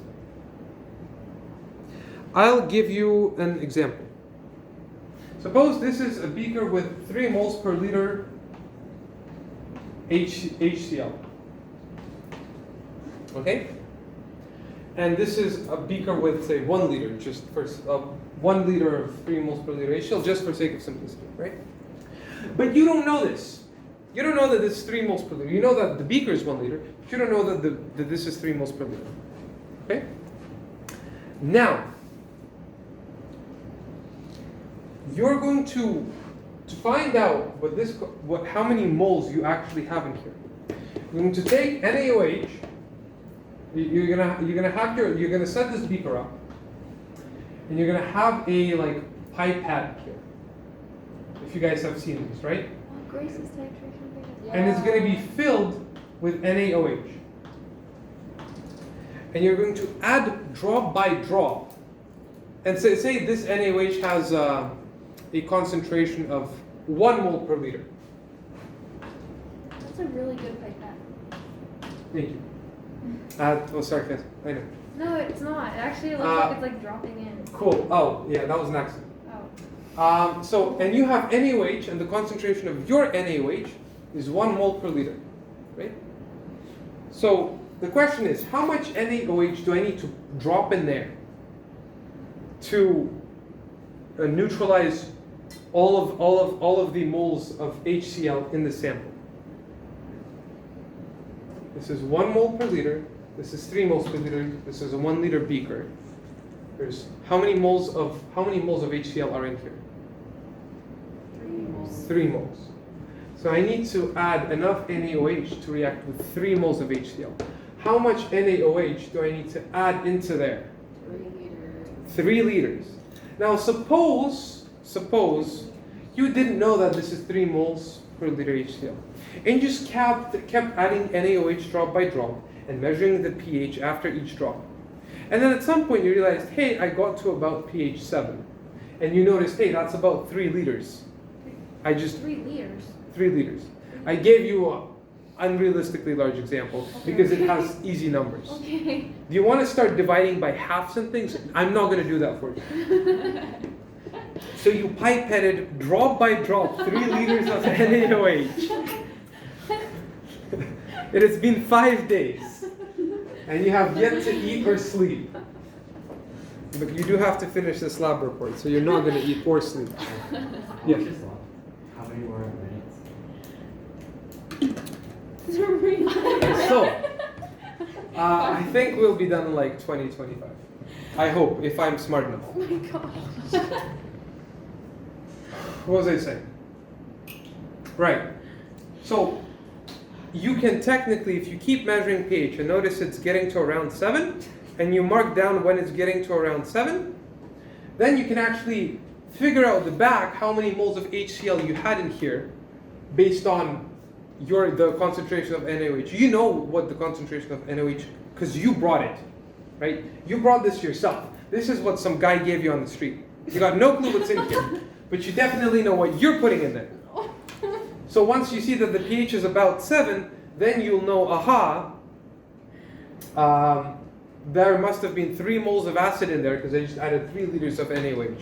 And I know that 1 liter, one thing of NaOH dissociates 1H, reacts with 1 thing of acid, right? 1H plus. So I know that this worked. Oh, good. So like you can backtrack what the concentration here was. Sorry, does that make sense? So Wait, but can you titration. find out what? We'll get to that in just a second. So titration is basically just like working backwards. Yes, it's literally working backwards by adding so if this sample is an acid, you're going to be adding base to neutralize it and looking at what happens. So If this sample was a base, you'd be adding acid to see what happens and how it gets neutralized. working backwards by By reacting the acid with a base so that they cancel out each other. neutralizing Yes. your Is it like down for like? Now- How is it possible to do? yeah. Now guys, The we drops 5 days. yes. 5 days. Now you sat there for 5 days and you managed to draw this graph using the data of the pH you measure to the volume of NaOH added.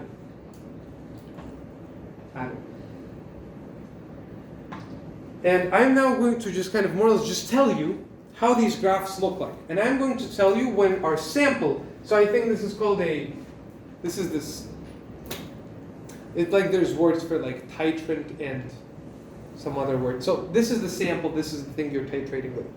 And I'm going to, all graphs, I'm going to give you examples of when you're titrating an acid is your unknown sample, and then you're adding base to it.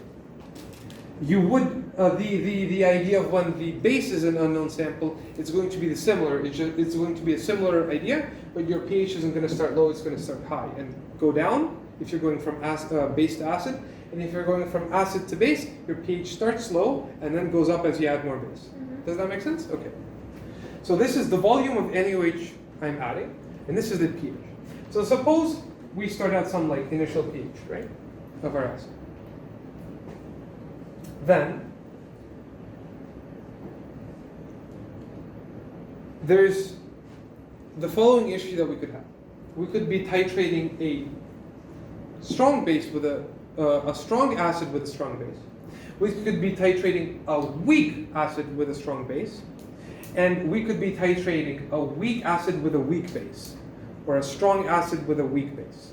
So all of these combinations. And they determine the shape of the graph. However, each one determines only like half of the shape of the graph, so it's not that difficult. Okay, I'm going to just show you, first thing I'm going to show you strong with strong. Okay? Alright.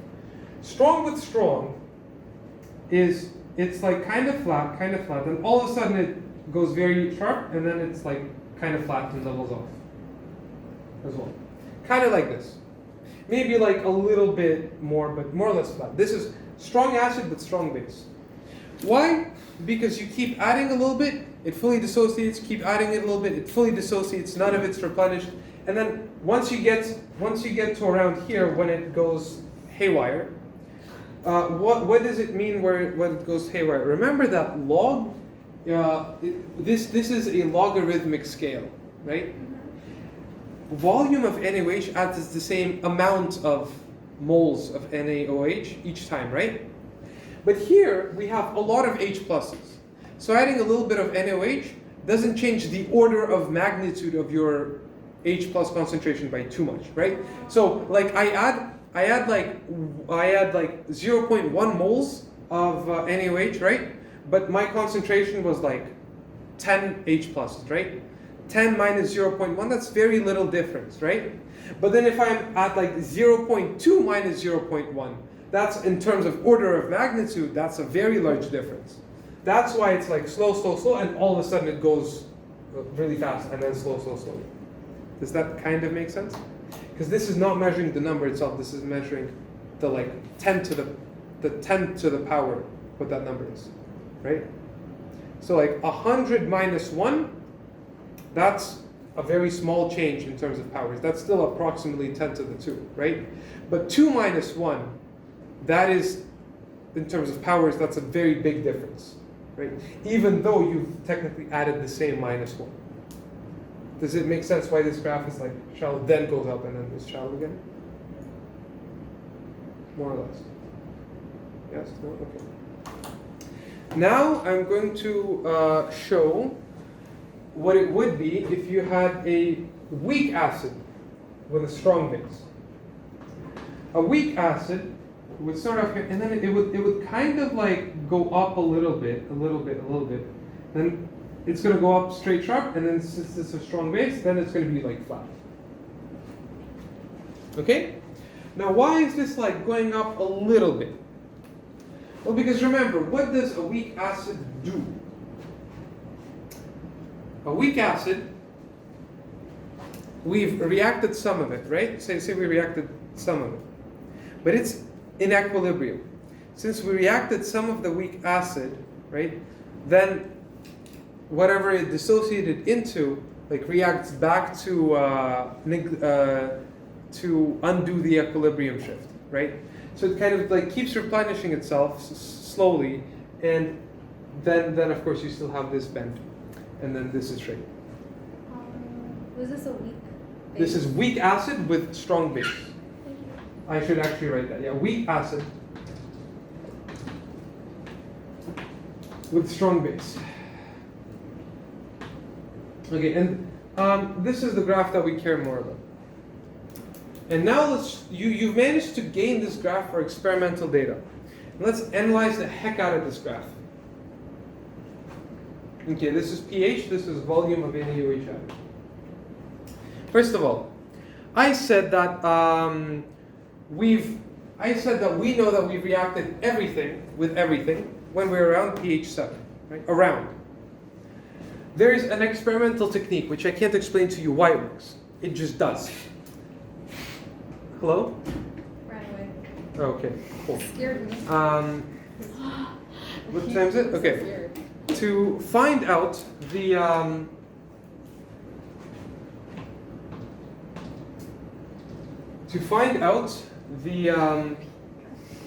sorry, what was I saying? Don't worry, we're like almost done because I'm also slowly dissociating. Wow. That was a pretty good one. Okay, almost there. Okay, so if we want to find at what point have we reached our equivalence volume where we've added just enough NaOH to fully dissociate, to fully neutralize all of the acid, we make the following drawing. We draw the line of best fit for this part of the graph. We draw a line of best fit for like this part of the graph. And we draw a line of best fit for this like straight line, right? Then we're going to look at this point of intersection of this line, this point of intersection of this line, and then look at halfway between these points. What? Don't ask me, but that's like conventionally how they determine it, and this seems to always give a good answer. Wait. What are the points on the? So you took a line of best fit of like this section. You took a line of best fit of like this section, maybe including the very beginning of this section. Then you took a line of best fit of this like vertical section. Oh. Do you agree? Okay. Then you looked at where this line, the vertical line, intersects with this horizontal line. Then you looked at where this vertical line intersects with this horizontal line. And then you took the point that's halfway between those 2 points. Yes? Jesus. Okay. Okay, now you can take this point, you can mark it down on your graph because you drew these lines of best fit by hand. Mm-hmm. And then you can do what? You can figure out at what volume this line happened. This is often called VEQ, the equivalence volume. Is this straight line? So like now you just read off the x value of this is what I'm saying. The x value of this line is V equivalent. And this is called the equivalence point. Equivalence point. My graph is so messy. Oh yeah, I know. I'll actually show you a really pretty graph I made in grade 12. But I made it digitally. And then this would be the like pH at equivalence. Now, what will the pH at equivalence be? Is it going to be 7, above 7, or below 7? Well, do you guys need more time to write stuff down? Okay. It's a week. So it's Okay. me. Well, this is the equivalence point. In other words, that's when we've reacted all of the HCl with the NH. Well, in this case, it's a weak acid, so not HCl, like some other acid. But this is when we've reacted all of the acid with the base, and we have no acid left, right? And then we just keep adding base, and that's why it keeps getting more basic. We've reacted all of the acid already. We just keep adding base. But okay, this pH at equivalence, does it always have to be 7? No, because we just learned here that as a result of our reaction, we can produce some other stuff that could contribute to pH. And this is a common thing this is a common IB question. This is a common IB question where they give you like the acid, what it is, they give you the base, what it is, and they tell you, they tell you to draw what this graph is going to look like. And as part of that, you need to figure out if the pH is going to be above 7 or slightly below 7. And depending on that, you draw the point. But okay, that's just a side. That's just a small side remark. The whole point of what we want to know is this equivalence volume, right? This equivalence volume means that we've added just as much NaOH as we have HCl, right? That means their concentrations are equal, right? Okay. Now, we're going to, other side thing. You can figure out the initial pH if you knew the Ka. You can figure out the initial pH if you knew the Ka of that acid. You can make if you know the Ka of the acid, right? You can, if you know the Ka of the acid, you can make an ice table, right? And you know the initial concentration of the acid you put in. You can make an ice table, and figure out what H plus is from the ice table. And then you can take the pH. And then you can figure out the initial concentration of the pH. If you, sorry. That is in the case if you're like told, hey, you're putting like this many grams of CH3COH into this volume. Then you'd be able to figure out what this initial pH is, because initially this is going to be at an equilibrium in the water. Okay, I'm just saying. Yes, hi. Okay, so the point in the middle there is the point. Equivalence the point. concentration is the same and not. When I've added as many moles of this as I had moles of this, and they fully reacted. Okay, Yes. but it has nothing to do with the pH necessarily. So it doesn't necessarily. Well, the pH is going to be 7. about neutral. It's going to be Okay. about neutral because you don't have any legitimate acid or base there to like contribute to the pH. You're going to have like the weak leftovers. Okay. Okay? Okay. Now the fun thing is, let's look at this graph. This is a weak acid. Let's look at what happens at half equivalence volume. Right? At half equivalence volume, what does that mean? Half equivalence volume means I have reacted half of the acid away. Do you agree? If I've reacted half of the acid away, right? Let me have a look. This is supposed to make sense. If I reacted half of the acid away, and then I just like let it sit for a while, then it reaches equilibrium once again. Do you agree? So then, this equation all of a sudden, yes? Yeah, sure. Then this equation applies, but we're like almost. Then this equation applies. Do you agree? We let it sit. It reached high. Yes. If it, oh, We've gotten to half equivalence volume. Yes. We've reacted with half of the acid. Yes. Right. Then, and we found out where we can only find where the equivalence volume is only once we've reached the full equivalence volume, and then just take half of it. Yes.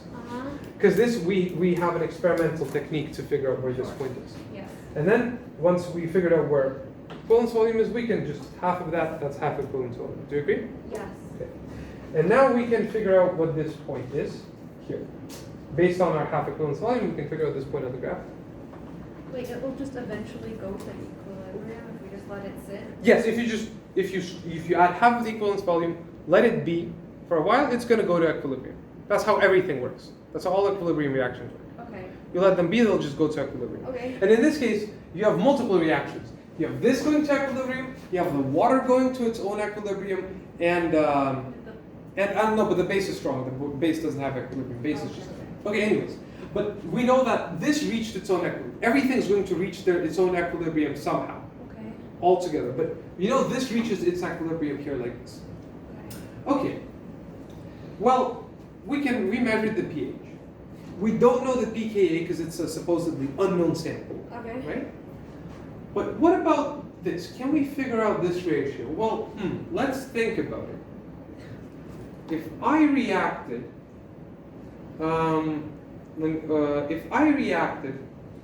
half of the acid away, right?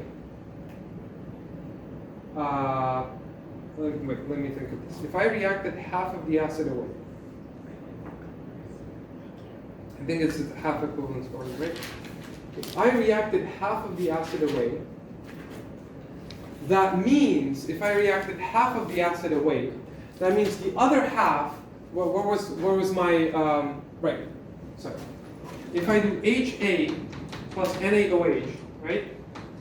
Sorry, I'm being a little bit jumpy because I'm forgetting things. Because I didn't prep what I'm going to say for this at all. Okay. So HA plus NaOH, if I react this, I'm going to get Na with A plus H2O. Do you agree? Uh-huh. Right? This is going to be floating around as Na plus A minus. Do you agree? So if I reacted half of the acid that I have, right? That means half of it is left as HA. Well, maybe a little bit less than half, but approximately, right? A little bit less than half. And then the other half is in A minus, right? So we get that at half equivalence. Oh no, that was not visible, whatever. Okay. Yeah, what are people on Zoom? All I said was if you react HA with NaOH, or unknown acid HA with NaOH, you get NaA plus H2O.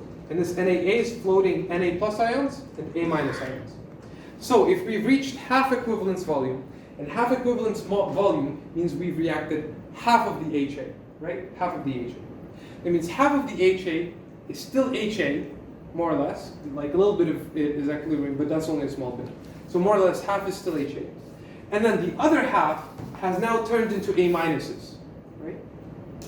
So that means if half is HA, the other half is A minus, that means now our concentration of HA, so at half of equivalence volume, after we've added half of the base needed to neutralize the entirety, our concentration of HA is equal to our concentration of A minuses, more or less. Do you agree? What does that mean about this ratio? 1.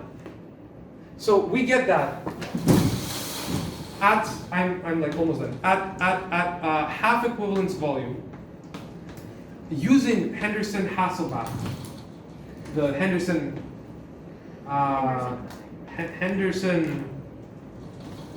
Hasselbalch equation. Hasselbalch equation, okay, it's annoying. Let's write down this equation. The pH should be equal to the pKa plus the log, where is it minus? Plus the log of A minus divided by HA. But these two should be equal at half equivalence volume. So they should be 1. So you'd get pKa plus log of 1. But log of 1 is 0. So that's just equal to pKa. So huzzah, we now get that on this graph. Oh my god. The y point at half equivalence volume, the pH that we measure, should in fact be the acid's pKa. And now you can go, because that's the whole point of everything. This will be the pKa of the acid. So now, knowing absolutely nothing, you can straight up you can straight up know nothing about this acid. You don't even need to know the concentration of your base. You can just keep adding it. You can plot this graph to volume, right? Then you can figure out this point using these like lines of best fit. Go to half of this volume. Go back up here. That's going to be your pK. And you can You don't even need to know the concentration of your NaOH. You need to know nothing. That's so cool. However, Oh my god. on an IB, and this is and I didn't and it didn't show anything. Yes, all you. I don't want to say it again. I'm too tired. All you need to know is nothing. You just take your unknown sample. You take a random base you have lying around. You keep adding it in a specific in like the same volume each time. You plot this graph like this. Using the lines of best fit, you find where the equivalence volume point is. Then you figure out what the equivalence volume is. You take half of that. You find the y point at that x, and that will be your pKa. Your pKa is unique to everything. It's not necessarily unique, but you can use some other information to help you figure it out. Generally, it should be like enough. But now you can like. Knowing the pK of your acid is already in general useful information Okay. to figure it out. And then K is just the ratio of the product to the. Product to reactant, yes. Okay. And Okay. then also you have the numbers in the silly little Yes. text. Okay, slide. Okay. I will mention a couple things more, and then I'll be done. And they're gonna be brief. I'm not gonna explain them in detail. Just kind of say stuff. I'll take notes on this part, or. No, don't worry, because like if I were actually to do this, it'd be like another 30, 40 minutes. I don't want to do it. The idea is this: on an IB exam, you wouldn't, normally what they do is they give you what your sample is, what your unknown sample is, and what the sample that you know is. Like, they'll give you what you're titrating and with what you're titrating, and you'll know the concentrations of both. And they're gonna ask you to plot this graph, to draw this graph in full with all the detail. Oh god. First, you have to figure out what the shapes of these are. Okay. That's first of all. Second thing is you're going to have to figure out, second thing, you're going to have to figure out what the initial pH is. If the sample is a strong sample, then that's easy, right?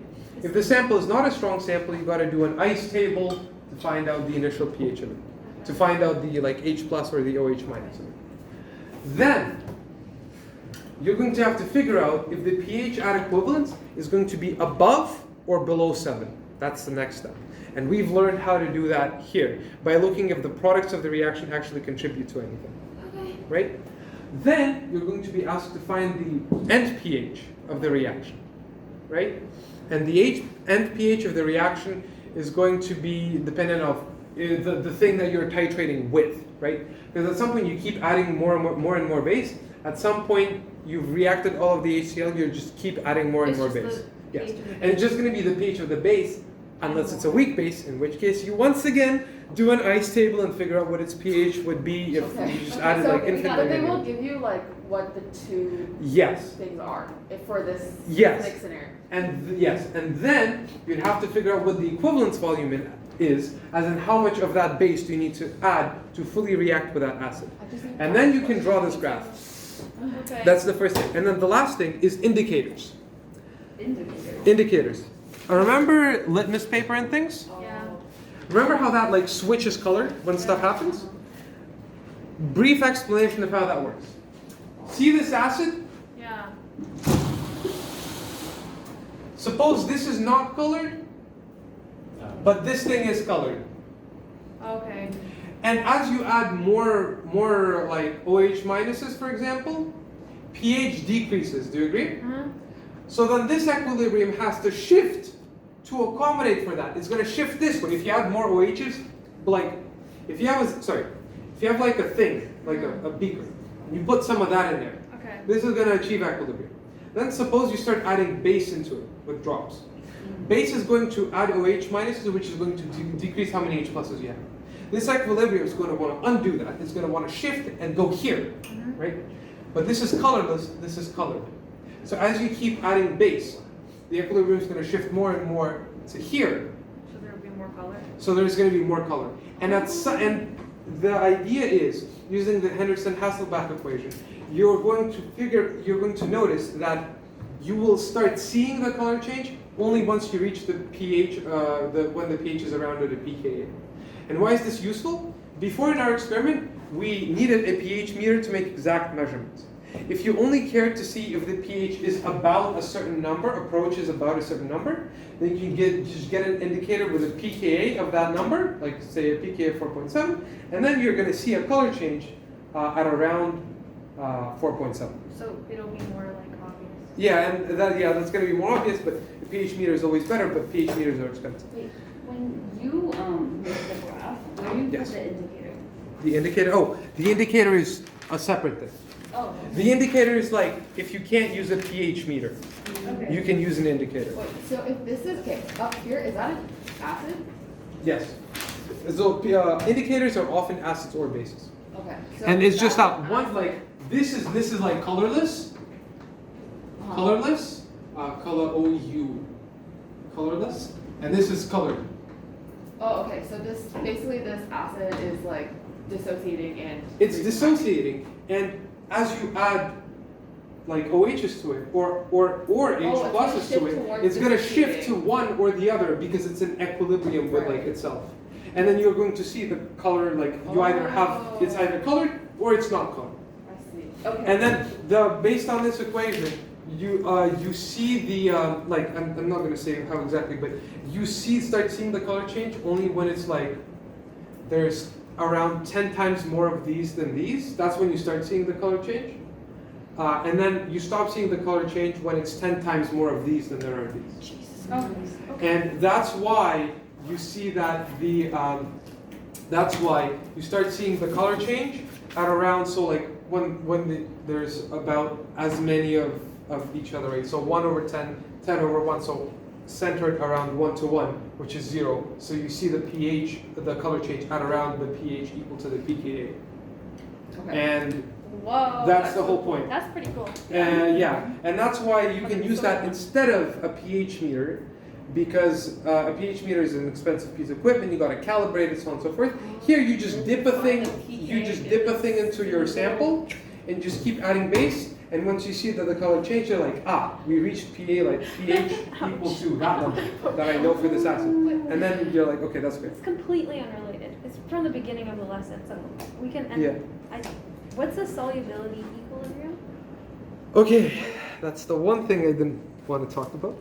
Oh, never mind. No. Solubility is I'm sorry. So it's a valid question. It's just a solubility equilibrium is, suppose you have like salt and you dip it in water.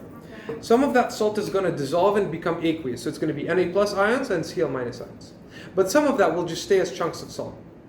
And if you know, like if you get a lot of salt, put it in water, you're gonna, like if you add enough salt, you're gonna start seeing like a white mist precipitate. So not all of it's gonna dissolve.